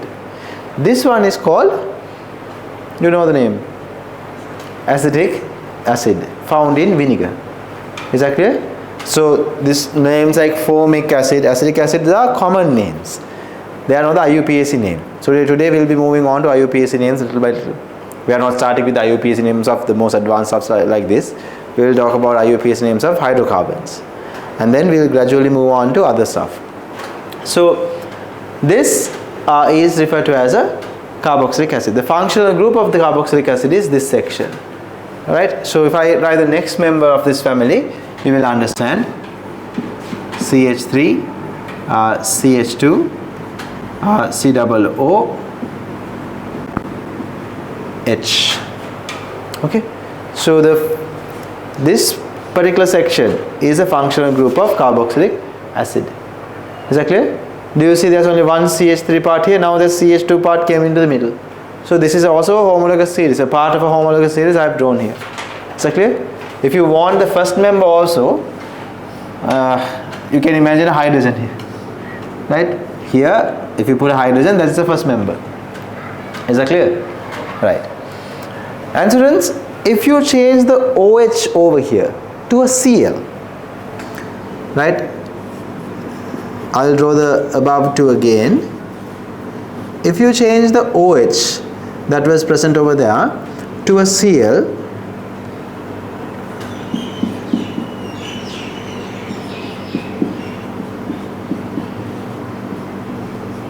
we have something called acyl chlorides. Is that clear? This is a acyl chloride. So only difference here is the functional group is now slightly different compared to this. We can call it a carboxylic acid derivative. We are deriving this from this. So we call it a carboxylic acid derivative also. A bit later you will make sense. Imagine I have this pen, right? I remove its clip and put a red color clip. What is this? A derivative of the blue color pen. Do you understand? I have changed it a little bit. Right? It's the same pen. I just modified it tiny bit. Right? Now you modify vehicles a lot. Have you seen? Right?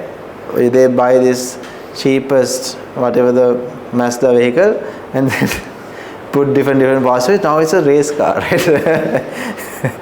Can't go 40 kilometers per hour, but that's how it looks. So it's a derivative of the normal model, right? So just like that, the OH part is removed and you put a Cl. So now we have a new type of functional group, and this type of molecules are known as acyl chlorides. Is that clear? This is the structure. And usually students, this is another part that I want to emphasize on. Usually this hydrocarbon section that is connected to functional groups are usually indicated as R sometimes. R stands for alkyl groups. R stands for alkyl groups. Usually we use the symbol. It's usually. It's not. There's no specific rule. Usually, just like when you don't know something in a mathematical equation, you use x. No. Usually you don't start with something like epsilon or something like that. No, you start with the x, right?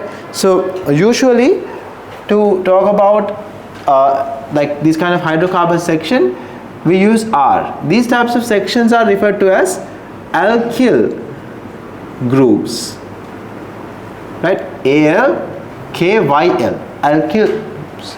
So basically R could be something like a CH3 group, or it could be something like a CH2, CH3 group. I can keep going on, right?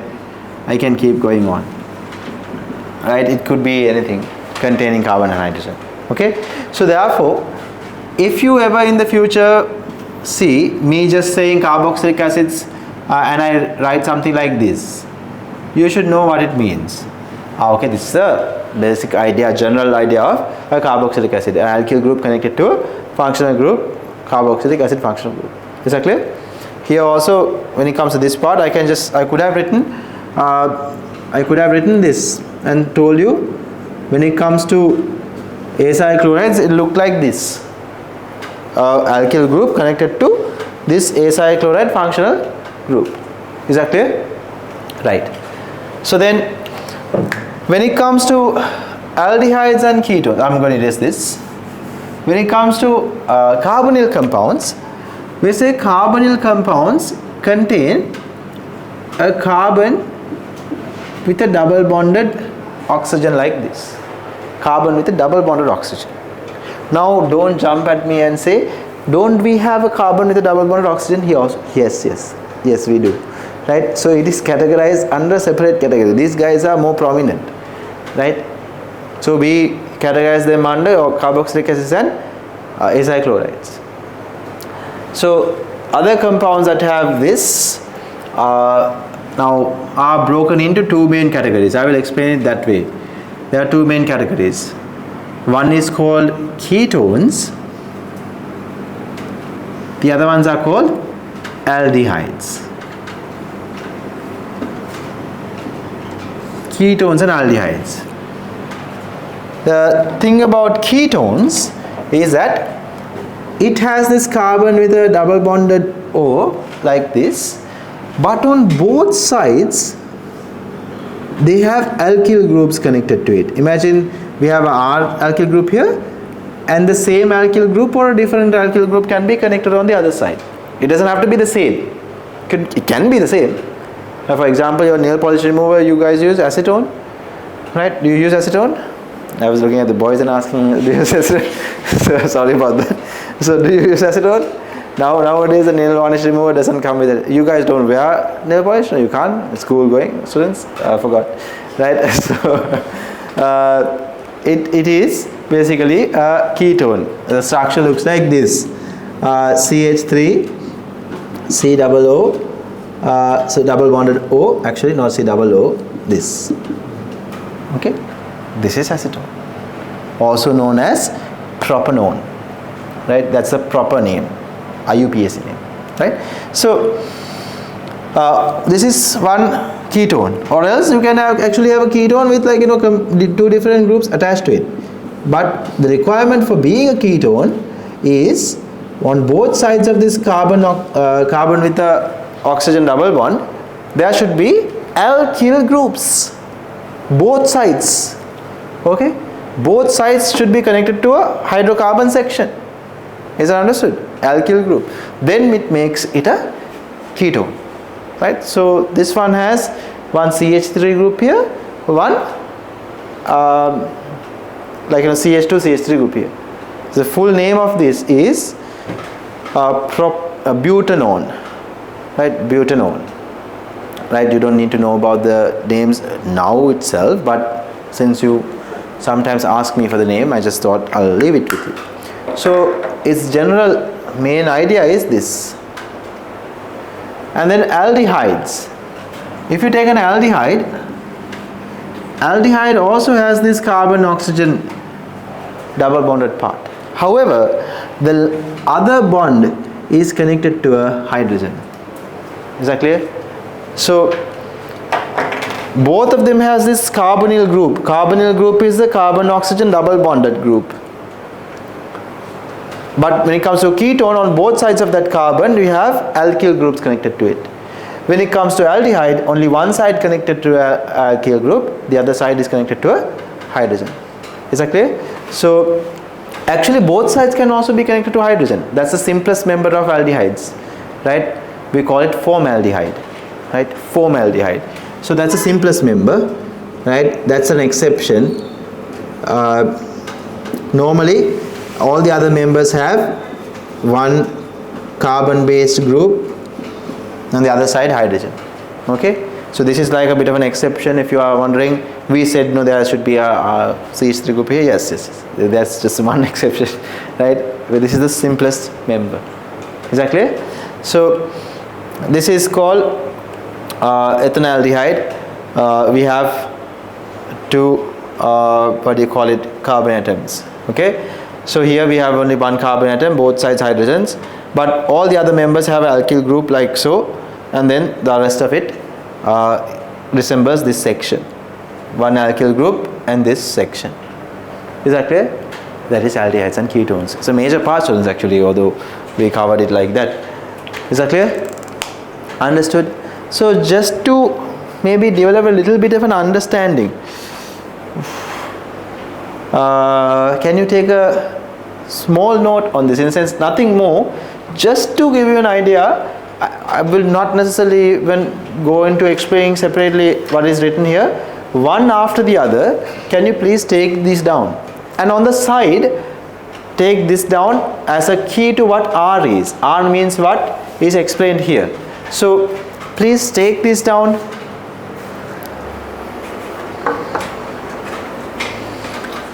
Quickly, under different types of organic compounds.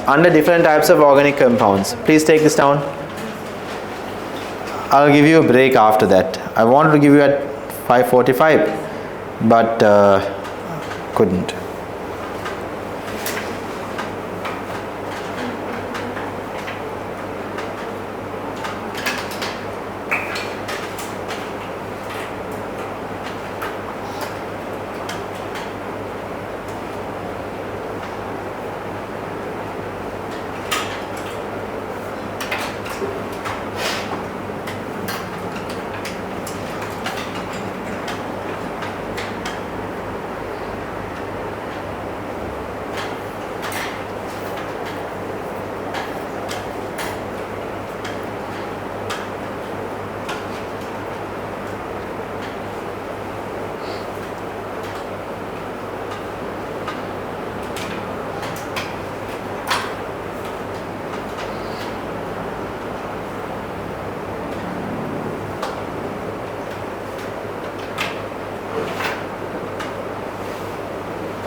The introduction part is, I think, is the part where your idea about organic chemistry is formed. So it takes a little while, but after that everything is quite smooth, right? So we'll take a look at different molecules separated out, not like this in a single setting. So we'll take a look at carboxylic acid separately. Sometimes it might take a week for us to complete that. Then we'll talk about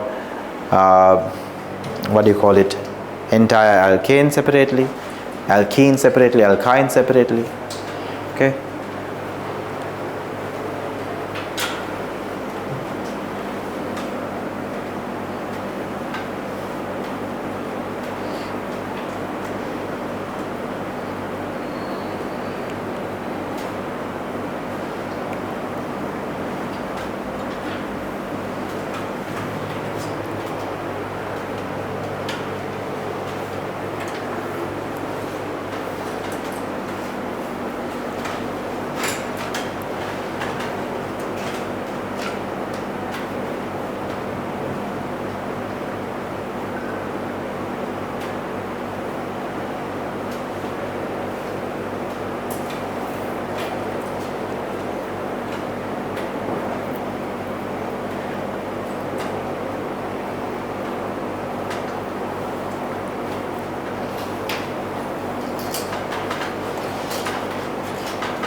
Okay?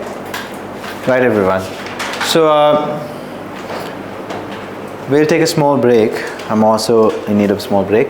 So, we will take a small break and we'll meet in 15 minutes. We'll continue till about 7:10. Right? We'll finish it off. We'll try to complete the nomenclature part, at least the rules, and then we'll do some questions and we'll be done with alkane nomenclature. Nomenclature means IUPAC naming system. Okay, so take a small break. Be here by 6:05. Be here by 6:05.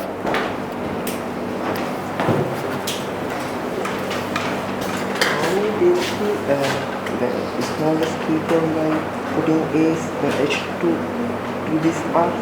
Sorry? H by keeping the H to this.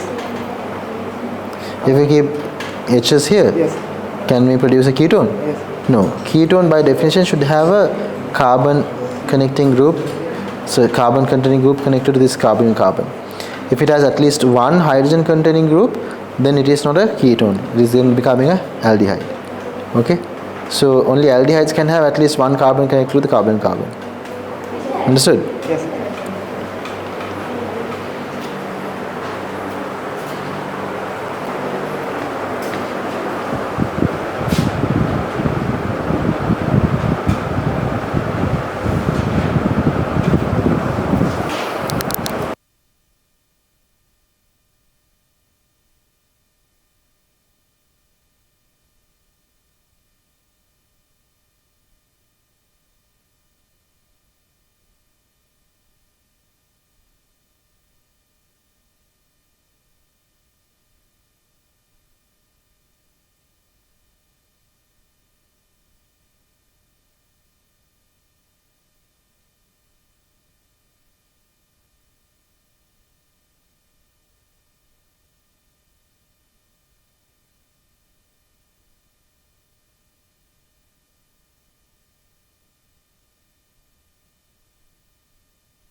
Right.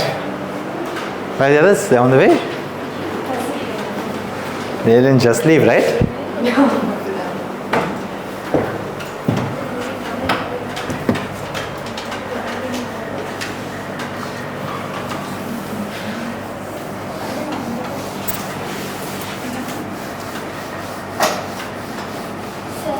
Yes.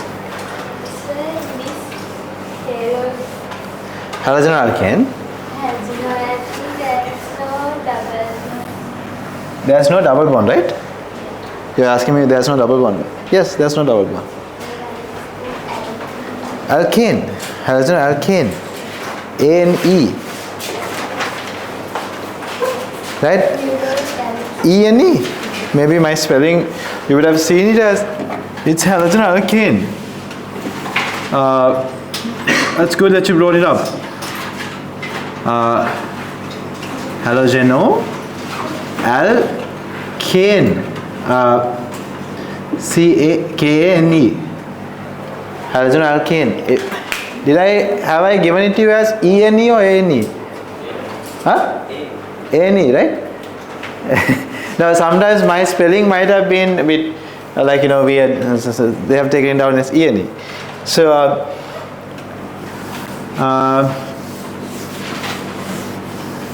good that you clarified, otherwise you will go home with the wrong thing. It's A-N-E, okay? A-N-E. And your logic is also good, yes. E-N-E ending is only there for alkenes. A-N-E ending is there for alkenes. So now with that we move on to IUPAC naming system. Okay, so IUPAC naming system is basically governing. What does IUPAC stand for? You have learned this name before. International Union of Pure and Applied Chemistry. Okay, so good. So the IUPAC naming system makes life easier for us actually. Now imagine different compounds. We have different these names. Sometimes these names are common names are making life a bit more complicated for us. There's no specific way of having a common name. Common names are based on sometimes properties, based on sometimes who named it, right? So it's going to be a problem. So therefore, when it comes to organic compounds, when you are dealing with organic compounds, there are some common names that we have, but we use IUPAC naming going forward. So IUPAC naming system, the specialty of IUPAC naming is, for a given compound, it usually has one name. There are rare instances when it comes to the previous examples I gave you, butene or 2-butene. It's actually one name, just the two ways of writing it. Components are the same. No? 2 is there, butane is there. 2-butene or but-2-ene. It's the same components, we are just placing them differently. So it's the same name, one name, and one compound has one name. So for any given name there is only one compound. Do you understand? If I give you a name, no matter where you are in the world, if you are a student who is studying in UK or here, if I give you a name, the same compound should be drawn. Is that clear? And for a given compound, no matter where you are in the world, the same name should be written. Is that clear? So that is the specialty of IUPAC naming system. So it makes things easier. Imagine in Sri Lanka we call it one name in Sinhala, and then in another country we call it a different name. If you are writing a scientific paper saying today I added tel to my reaction, and they will wonder what tel is. They don't know. So it will be a problem, right? So you have to be very careful, especially when communicating details like that. So therefore they have come up with this naming system. In the IUPAC naming system, now we are starting step by step. So keep in mind the very first level you are learning does not have the entire set of rules. So I will guide you step by step. So take a new heading, naming hydrocarbons. Naming hydrocarbons. Under that write alkanes. First of all, no, naming hydrocarbons, right? Naming hydrocarbons.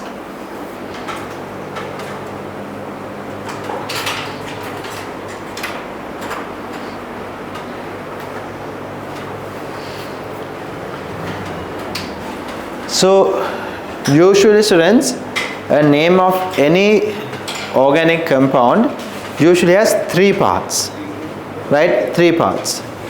But I'm going to start with the two-part name first and then progress to the three-part name. Okay? So we start with the two-part name first. So any hydrocarbon name, any simple hydrocarbon name contains something called a stem name. Sometimes we call it a code. We can say stem code or stem name. Stem code or stem name, followed by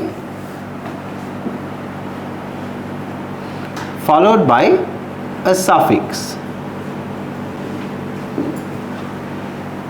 The stem code or the stem name talks to us about the number of carbon atoms in the molecule. It tells us the number of carbon atoms in the molecule. The suffix actually communicates the type of functional group we are dealing with, right? So for different functional groups there are different suffixes, right? So suffix indicate functional group.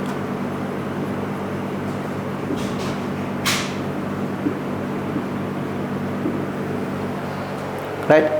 So we need to know what stem names are. Basically students, based on the number of carbon atoms, I'll write it here. Number of carbon atoms, right? Number of carbon atoms here, and then we have, just give me just a second students, bear with me just a second.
Right, can you hear me now? Ah. Right, sorry, not for you. So I will explain this again. Let me explain this part again while you take it down, right? So a hydrocarbon, its name consists of mainly two parts if the hydrocarbon is unbranched, right? So that's why I start with the simplest form. Unbranched hydrocarbons mainly have two parts in their name. Branched one and then substituted hydrocarbons will have three parts in their name, but unbranched hydrocarbons have two parts. But this first one is referred to as the stem name, the second one is suffix. Stem name communicates to us the number of carbon atoms that are present in the molecule, right? So based on the number of carbon atoms that are present in the molecule, these are the stem names that you have. If there's only one carbon atom, we have a stem name called meth, two carbon atom eth, three prop, so on and so forth. The suffix of the name tells us the functional group of the molecule, right? So if you are talking about alkanes, basically the name should end with the suffix ane. So when a name ends with ane, we know it's a alkane molecule. When this name ends with ene, then we know it's a alkene molecule. Is that clear? So for example, what we have done here is, now we have CH4, has only one carbon. Having one carbon brings us to the code, or the, what do you call it, stem name, meth. So we have written meth here. Then after that, we had the suffix ane here. So because this is alkane, meth plus ane together makes it methane. Here there are three carbons, 1, 2, 3. So therefore this becomes prop. Prop is the stem name. Suffix, since this is an alkane, is ane. Is that clear? Right.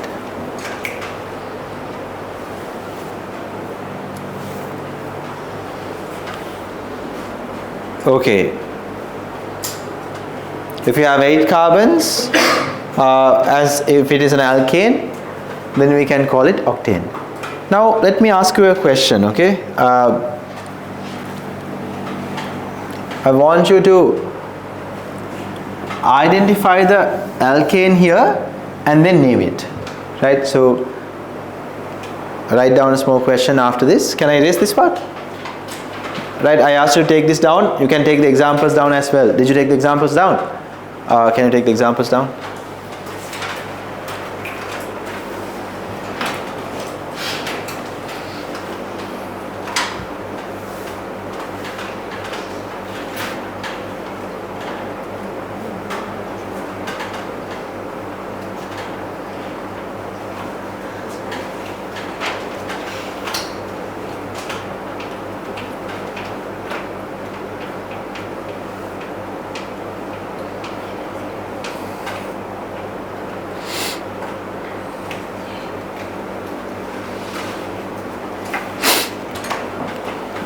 Okay, we done?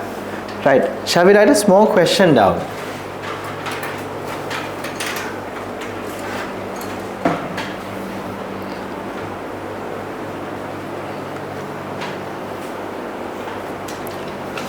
Identify the alkanes in the below list of molecules.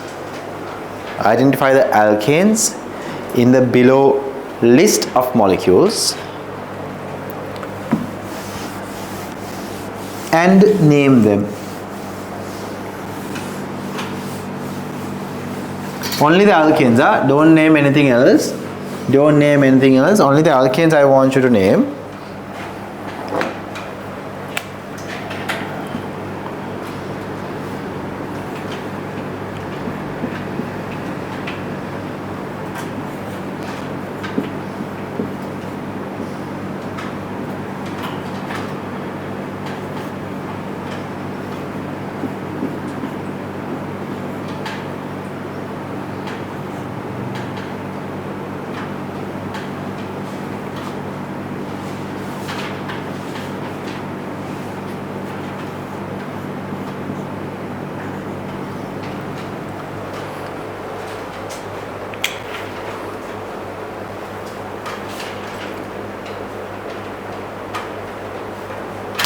Name these.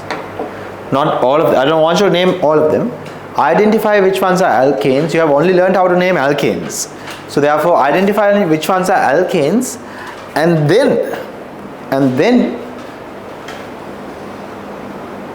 name the alkanes. You haven't learned how to name alkenes or anything like that. So therefore don't go ahead, try and name alkenes. Only name the alkanes. Done?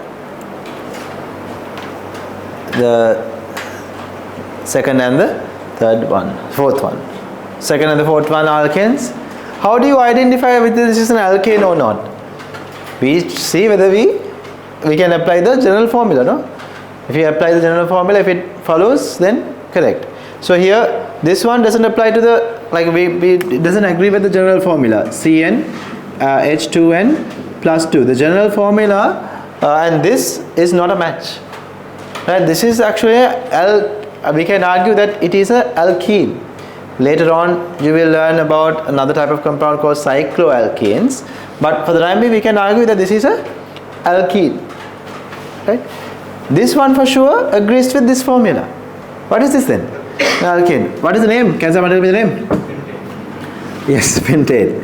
Pent stands for 5 carbons. Since it's an alkane, the naming ends with A-N-E, pentane. And then, is this one? What is this then? Can someone tell me what kind of molecule could this be? Like a guess maybe? Is it alkene? Alkyne, not hexane. Hexine would be the one, right? This is alkyne, right? This is an alkyne because why? It doesn't agree with even the alkene formula, right? 2 hydrogens less. Actually, alkynes, their general formula is Cn H2n minus 2, right? And it agrees with that, right? So this is also not an alkane, so I'm not going to name it. The last one is what is it? Propane, right? 3 carbons. It's an alkane. It agrees with this formula. So therefore it has 3 carbons, prop, and the ending is ANE, propane. Is that clear? Right. Okay, now we are okay with this part. Now we move on to naming branched hydrocarbons. You can write naming branched alkanes. Naming branched alkanes.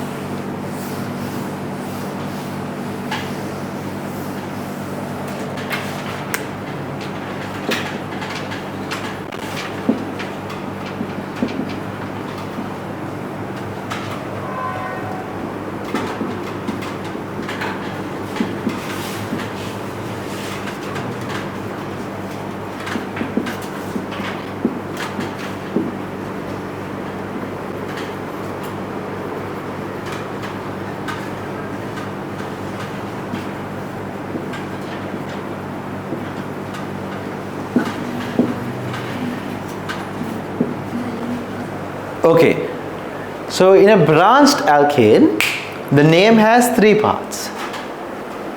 We have the stem name, the suffix, and apart from that, now we have a prefix that goes in front of the name, right?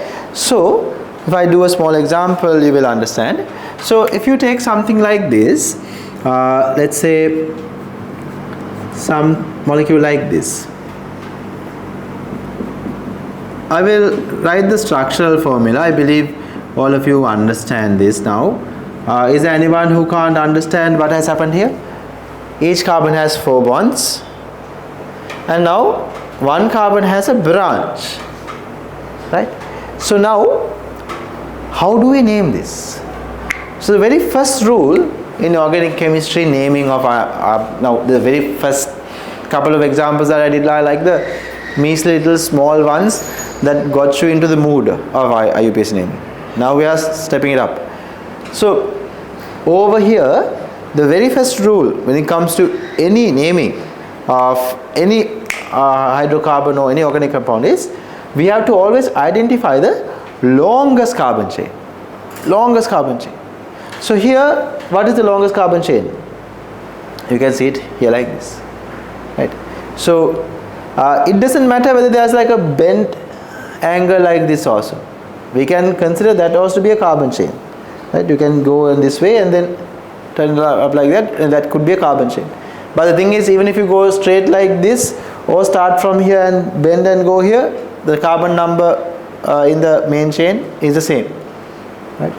So, but if you go from here to here and finish it as a carbon chain, then it's a very short one. So we don't take that. So the carbon chain, the longest carbon chain is this. So when it comes to the carbon chain, the next thing that we need to do is we need to number the carbon chain. When you're numbering the carbon atoms in the carbon chain, we can usually start from one corner, let's say one carbon, second one, third one, fourth one. Or else, some of you will say, why discriminate? Why can't we number it from this end? Yeah, we can. But the IUPAC naming system rules say you have to number the carbon chain in such a way that the carbon with this branch or carbon with the substituted groups, they should obtain the smallest number possible through the numbering method. Is that clear? We should give this particular carbon with the branch, the smallest number possible. Is that clear? So over here, which numbering method gives us the smallest number possible on this location? The red color one, right? So therefore we stick to the red numbering method. This is the best one because it gives us the smallest number possible on that particular carbon. So we number the carbon starting from this corner, 1, 2, 3, likewise, right? If I had drawn the molecule the other way around, like with this group somewhere around here, then I would have gone with the blue color numbering method. Then it would have been a smaller number on that end. So anyway, so now we have done that. So we know the position of the substituted group and we know the carbon number of the longest carbon chain. So then what do? We name the group. So what kind of group is this? Now earlier when I was explaining different types of molecules, I told you there's something called alkyl groups, R groups. Can you remember? Right? We call them alkyl groups.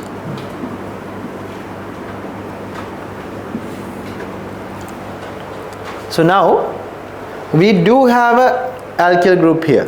Alkyl group is something like, I told you, is basically something like CH3, CH2, CH3, any hydrocarbon section is an alkyl group. Is that clear? So there can be different types of alkyl groups. So do we have an alkyl group here? Yes, this side chain or the substituted group here, isn't it a CH3 group? It is. So therefore that is an alkyl group connected to the main carbon chain. Is that clear? We identify the main carbon chain and then we see this as a separate section that is connected to this main carbon chain. Right? If you are thinking of this as a tree, this is like a branch. Is that clear? So you have to first identify the tree. Sometimes in certain cases it's difficult to identify the trees also. Right? Like when it comes to like a ginger, where is the tree? Tree is underground, right? Tree is underground. And then this foliage that comes up is not the tree, if I'm not mistaken. I can't remember now probably. Ginger is like a something rhizome, right? So yeah, so you have to be careful when identifying the tree. Here, this is the tree. This is the main carbon chain. And this is the substituent or the branch. Right? So identify that properly. And then we know it's a CH3 group. Having one carbon, what is the stem name? Meth. Right? This is an alkyl group. When it comes to alkyl group, students, the ending is YL, just like the ending of the name of alkyl. Is that clear? So this is referred to as a methyl group. If you had a group like this, what do you call that? What do you call that? How many carbons? Two carbons. So this is eth. Ending would be what? YL. So what do you call it? Ethyl group. You get the idea now, right? We have ethyl groups, methyl groups, propyl groups, butyl groups, right? Actually, having a butyl group is rare because it's a huge group, no? Right? So usually we have mainly methyl and ethyl groups. Rarely, sometimes propyl groups are also appearing in certain questions. Is that clear now? So now we stick to the naming system now. How do you name it? We write the prefix first. So prefix indicate the position as well as the type of the substituted group. So position is what? 2. What is the type and the name of the substituted group? Methyl. So we write the name here, 2 dash, usually between numbers and name always a dash is there. So we write 2 dash methyl, 2 dash methyl, 2 dash methyl, no space anywhere. When it comes to organic compound names, no spaces anywhere in this level. When you get to esters, when you get to carboxylic acids, you will see spaces, but not at this level. No spaces anywhere. So this is methyl, and then the rest is the same. So number of carbon atoms in the main carbon chain is how much? 4. Number of carbon atoms in the main carbon chain is 4. So then we write but. This entire molecule is what type of molecule? What type of molecule is this? Alkane. So the ending should be ANE. So what is the name? 2-methyl-butane. 2-methyl-butane. Is that clear? Take this down, students, before I give you another example. Take this down. So I gave you the heading, right? I gave you the heading. Maybe I'll write a small sentence. You can write.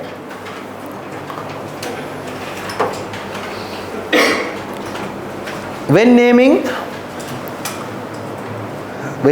branched,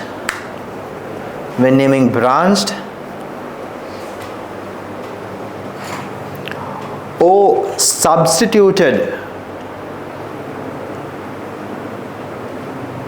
alkanes,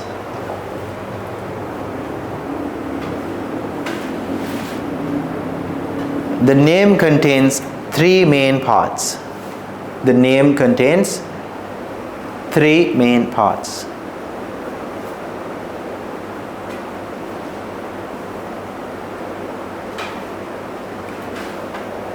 Then write this and then copy it down. No need to copy this down again.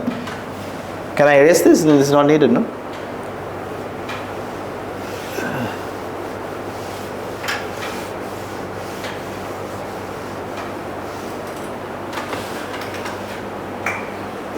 And take that alkyl groups names as well, ethyl, methyl and all that.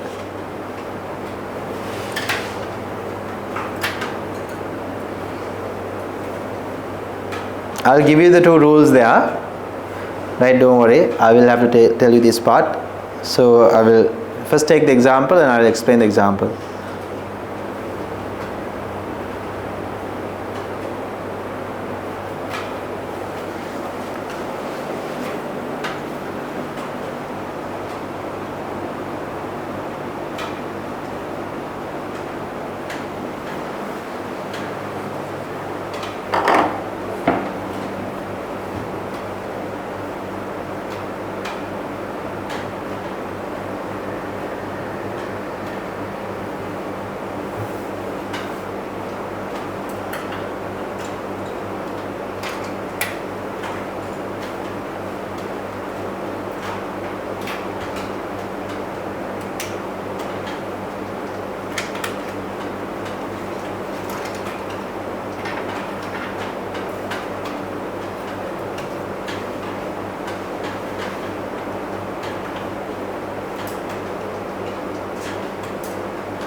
Okay, are we done? Now write, please start with a numbering method, just like write 1 and then write. First of all, sorry, write heading. Rules when naming branched alkanes. Rules when naming branched alkanes.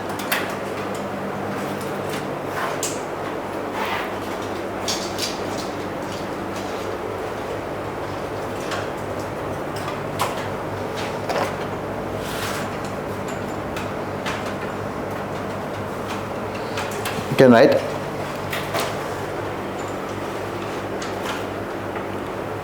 First one.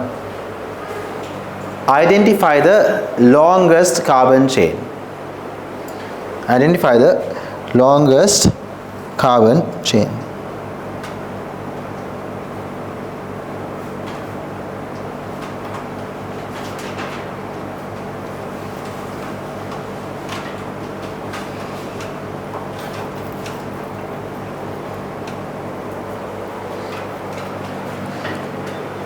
Then write. After that, write. Number the carbon chain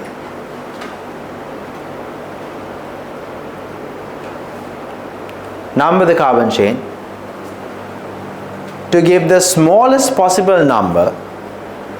Number the carbon chain to give the smallest possible number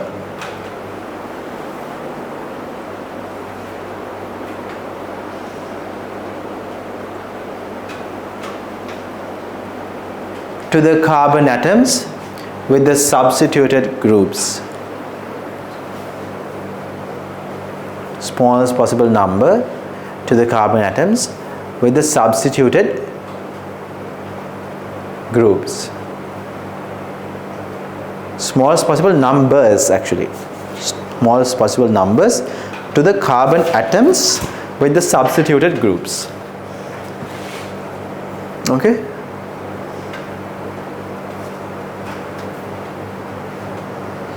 You can write. Finally, you can write. Then write the name of the molecule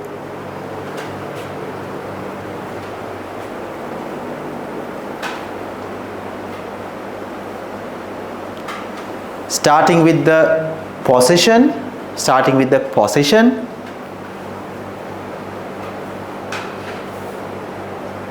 of the substituted group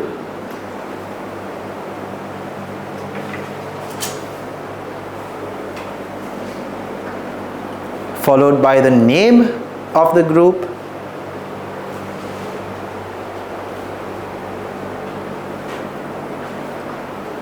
and the name of the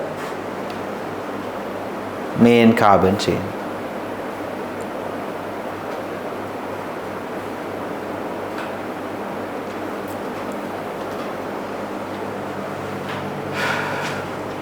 One more point, that's it. You can write.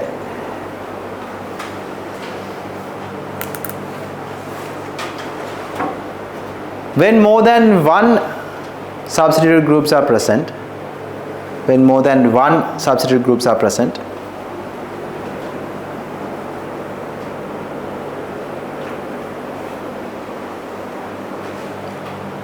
they are written in the alphabetical order.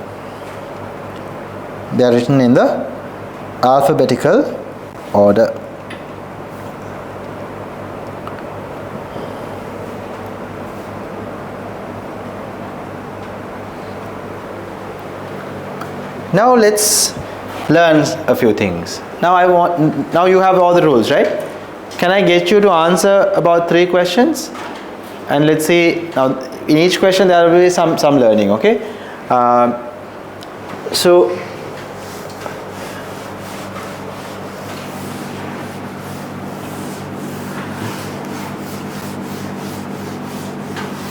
maybe not in each question, actually 2 questions. Right. So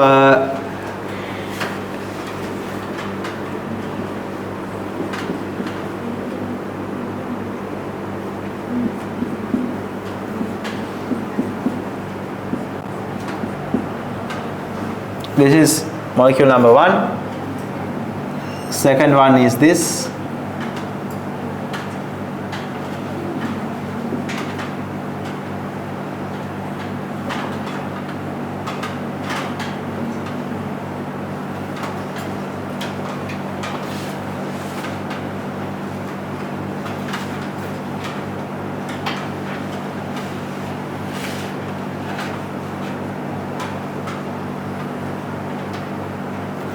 And the third one is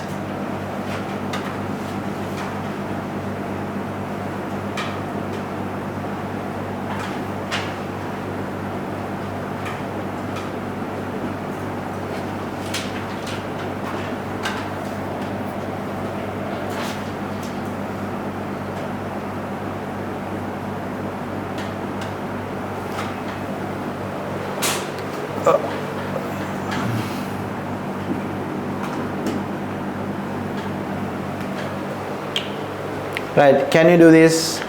We'll discuss this before we finish the class. Quickly do this.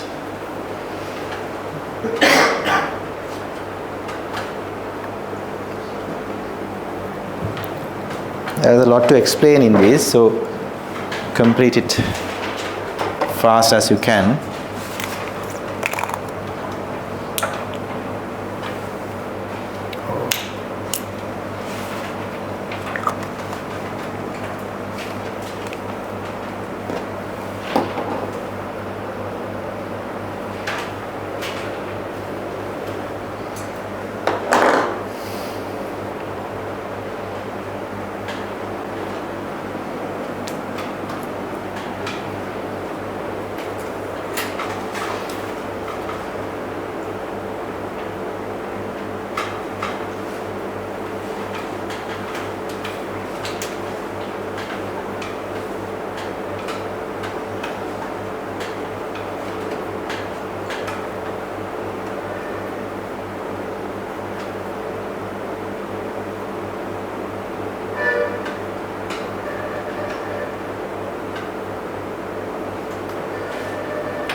Don't worry, I'm just giving you this question. These questions are right out of the gate. Just teach you something. I'm not trying to test you here. I want to teach you something here. So don't panic, okay, if you are not getting to the answers.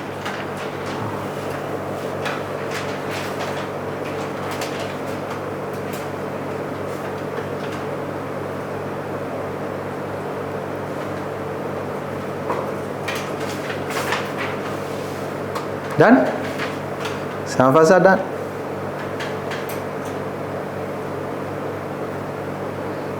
I'll give you some time.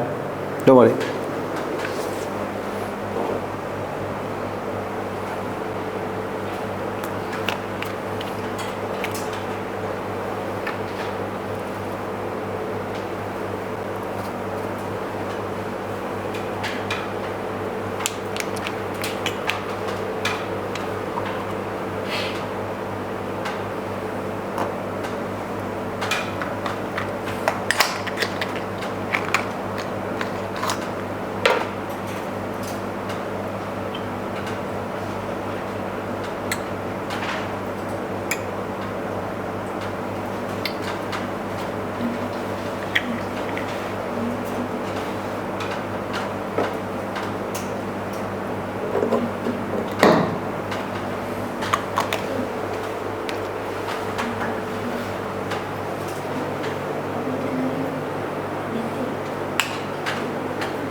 I believe time is up now.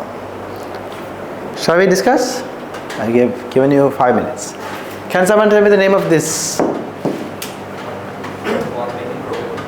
1-methyl propane. Any other names? Butane. Okay. Any other names? Now the reason I gave you this because I want to teach you something. Actually the name is butane. Right? So why? Here I want you to identify the main carbon chain. I said whether it is going straight or whether it's going like curved like this, you have to identify the main carbon chain. Especially students, keep in mind if they give you a question with the CH3 section connected to a corner like this, then it is not a branch, it's just a bend, right? It's not a branch, so it's a bend. So basically the reason why we say this is a straight, we can take it as a straight chain carbon is this. Now imagine I told you each carbon has 4 bonds, right? Now this carbon is connected to let's say CH3 group here and a hydrogen here and a hydrogen here, right? Is that clear? So now students, although we have written it like this, in the sense this way, this bond is a single bond. Single bonds allow rotation. Single bonds can keep rotating. So then what happens? Imagine this keeps rotating, then this part can come down, right? Although we have drawn it like this, that means pointing upwards like this. Pointing upwards means although we draw in a flat line like this, like with 90-degree angles here, in the real scenario we don't have 90-degree angles in molecules. In the real scenario this is what we have, right? So it's pointing upwards. Now you feel like this is a branch because it's pointing upwards, but the thing is this allows rotation. So when it rotates, it can come to the same plane as the other carbons. Is that clear? So basically, although you think this is a branch, it is not. That's the teaching that's the thing that I want to teach you here. So keep in mind, if the main groups, if you feel like they are connected to a corner, they are actually part of the carbon chain. If they are present somewhere in the middle like this, then we don't know whether it's a part of the main carbon chain or not. For example, now take a look at this one. Take a look at this one. Now you would have selected this as the main carbon chain. I'm not saying it is wrong, but did you consider this carbon chain? This carbon chain. Like for example, if I draw it like this, did you consider this carbon chain? At least did you look at it? Because you need to, right? Just because it's bendy doesn't mean it can't be considered main carbon chain. But unfortunately in this case, this is not the main carbon chain because it has only 1, 2, 3, 4, 5. But over here also we have 5, right? So you could have taken either one. If you had taken this as the main carbon chain or the straight one as the main carbon chain, it's the same name. Name wouldn't change. Okay, this is main carbon chain. If you take it like this, 1, 2, 3, 4, 5. So therefore, either this one or this one is fine for the main carbon chain. Is that clear? Because if you take these carbons and pull it, you get to the same molecule. If I pull it like this, you will get something like, imagine I take these 2 carbons and I pull it and straighten it out. If I do that, I have CH3 here, and then this CH here, and then this CH here, and this CH here is connected to CH3, and this CH is connected to that CH2 parts are coming down here, so CH2, CH3, and then rest of this part is connected to this area, CH2, CH3. Now do you see there's a ethyl group and a methyl group connected to the second and the third position. Here also there's an ethyl group and a methyl group. This is methyl, this is ethyl. Ethyl group and a methyl group connected to the second and the third position. Right. Either way, you are naming the molecule the same way. You understand? So you have to consider these bendy options also. Just because it looks like a stepwise ladder, Don't disregard it. Okay. So now, so the name of this is butane. Plain and simple butane molecule. And this one, what is the name? So name it. Find the main carbon chain. So if you take the straight chain like this, what is the main carbon chain then? Sorry, if you take the straight chain, how many carbons? 1, 2, 3, 4, 5. But if you take this, right? 1, 2, 3, 4, 5, 6. Now again, why are we capable of taking this? Because again another scenario like that, like this over here. Imagine the carbon that is present over here is connected to this carbon, and although we draw this whole section pointing downwards, this bond rotates, so it can actually come to this level. This can go down. Do you understand? Although we draw it with a 90-degree angle, actual angle is about 109.5 now. Right, so right now we draw it pointing downwards like this. Right, this is the section here, this is the section here. The blue one is this section, red one is this section. So when this bond rotates, right, we can have them turn like this. So red one comes down, this is in the same line with the rest of the molecule.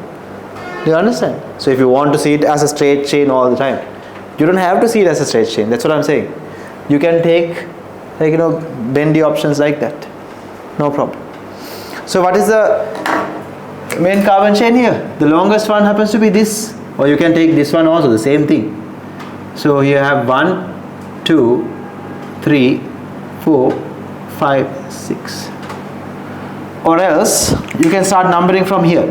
1, 2, 3, 4. So the reason why we don't like to go in that direction, when you are going from 1, 2, 3, 4, 5, 6, this carbon with the substituted group gets 4.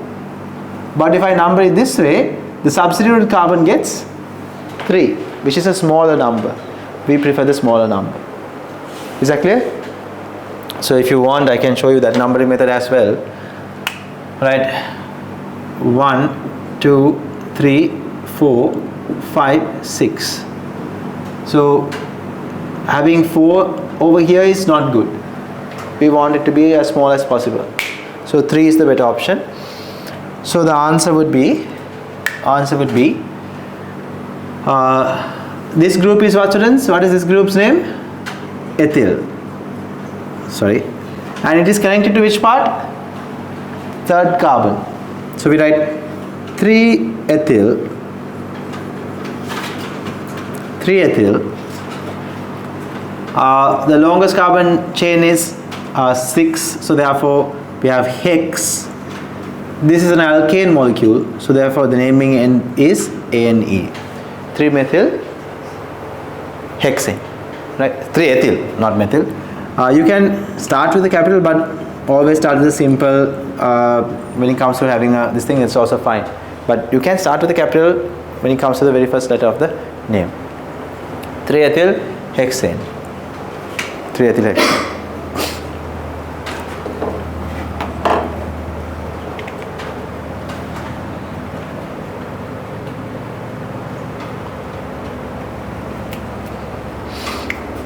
Okay, last one. What is the last one? I will erase this. Now you understood, right? 1, 2, 3, second and third carbons, we have these groups. Here also 1, 2, 3, second and third carbons, we have these two groups. So therefore I'm going to erase this. It's the same thing.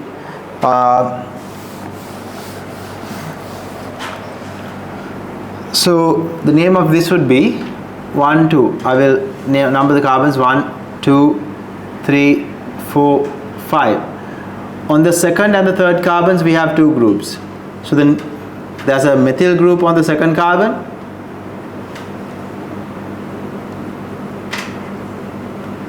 There's a ethyl group on the third carbon. Okay. So how do we write this? Alphabetical order. So we write which comes first in the alphabetical order? E. So we start the name with 3-ethyl 2-methyl. And I told you, when it comes to numbers connecting to the name, always dashes are used. So number is now written in the middle, so we have to use dashes. 3-ethyl, 2-methyl. What is the main carbon chain's name? Pentane. Main carbon chain's name is pentane. 3-ethyl, 2-methyl, pentane is the name. Shall we do one more before we leave? Right.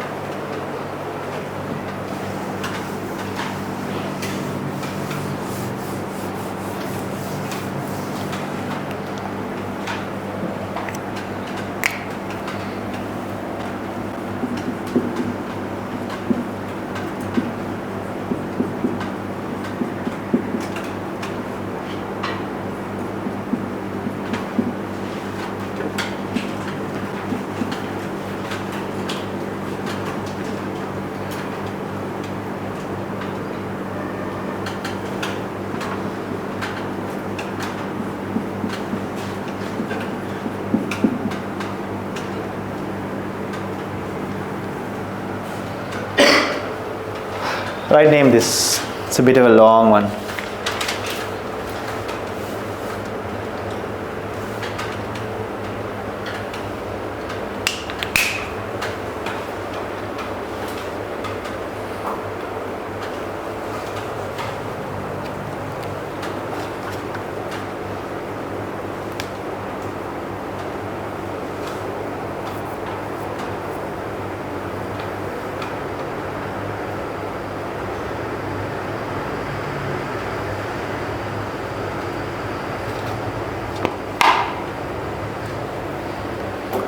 Get to the correct answer, please. Don't get this one wrong after talking so much about names.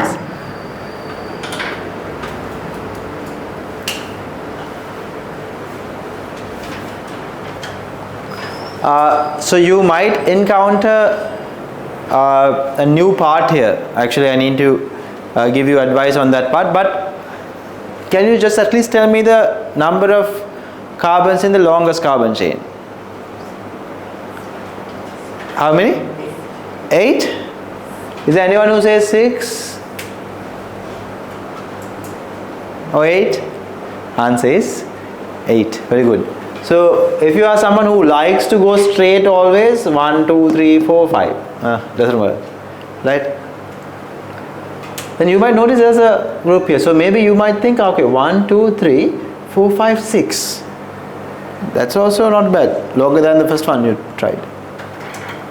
Then what about this section? Now imagine 1, 2, 3, 4, 5, 6, 7, 8. It's a bit, again, like a S-shaped main carbon chain. Doesn't matter. We have the longest carbon chain here. So we number it. We number it in a way that the groups get the smallest number possible. So if I number it from here, 1, 2, 3, there's a methyl group here. 4. 5, 6, 7, 8. Right. So again, in this particular numbering method, 3 and 5 are the places where the substituent groups are. We'll use another numbering method, starting from the bottom. So 1, 2, 3, 4, 5, 6, 7, 8. In that manner, if you number it, we get 4 and 6 as the locations for the substituent groups. Exactly, these are the substituent groups now. These are the substituent groups. So they are going to be connected to the 6th and the 4th carbon in the black numbering method, in the red one to the 3rd and the 5th. So we prefer what? The red one. 3rd and the 5th is better. Is that clear? So the new addition to this knowledge is this. When you are naming, now they are the same group, the same group attached to the main carbon chain. So you need to write the locations it is connected to. So methyl group is connected to 3, 5 locations, 3 and 5. And how many methyl groups are there? 2 methyl groups are there. So then we write methyl. 2, 2 dimethyl. Di means 2 methyl groups are there. Is that clear? 2, 2 dimethyl. What is the name of the rest of the molecule? Octane. Is that clear? Just to complete this knowledge, I'll draw another molecule here. I'm not going to ask you to draw, guess it. Now imagine you have a molecule like this. What will be the name of this molecule? Now in the second position there are 2 methyl groups. So what would you write? Both the methyl groups are connected to the second carbon, but you have to write 2 twice. So you write 2, 2. Is that clear? Don't just write 2 once and write 2 dimethyl. No. 2, 2 dimethyl butane. Is that clear? 2, 2 dimethyl butane. First carbon, second carbon, third carbon, fourth carbon. So on the second carbon there are 2 methyl groups connected.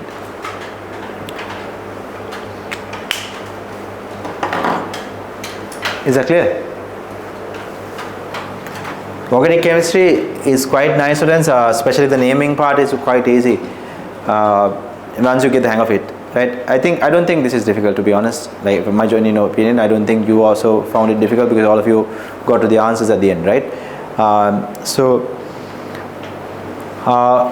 Take this down, study this a bit, go through the textbooks a bit, so the next time you come to class you will be fine. Now tell me, next Monday what do you want? Do you want SPD questions in the beginning part, or this question? What do you want?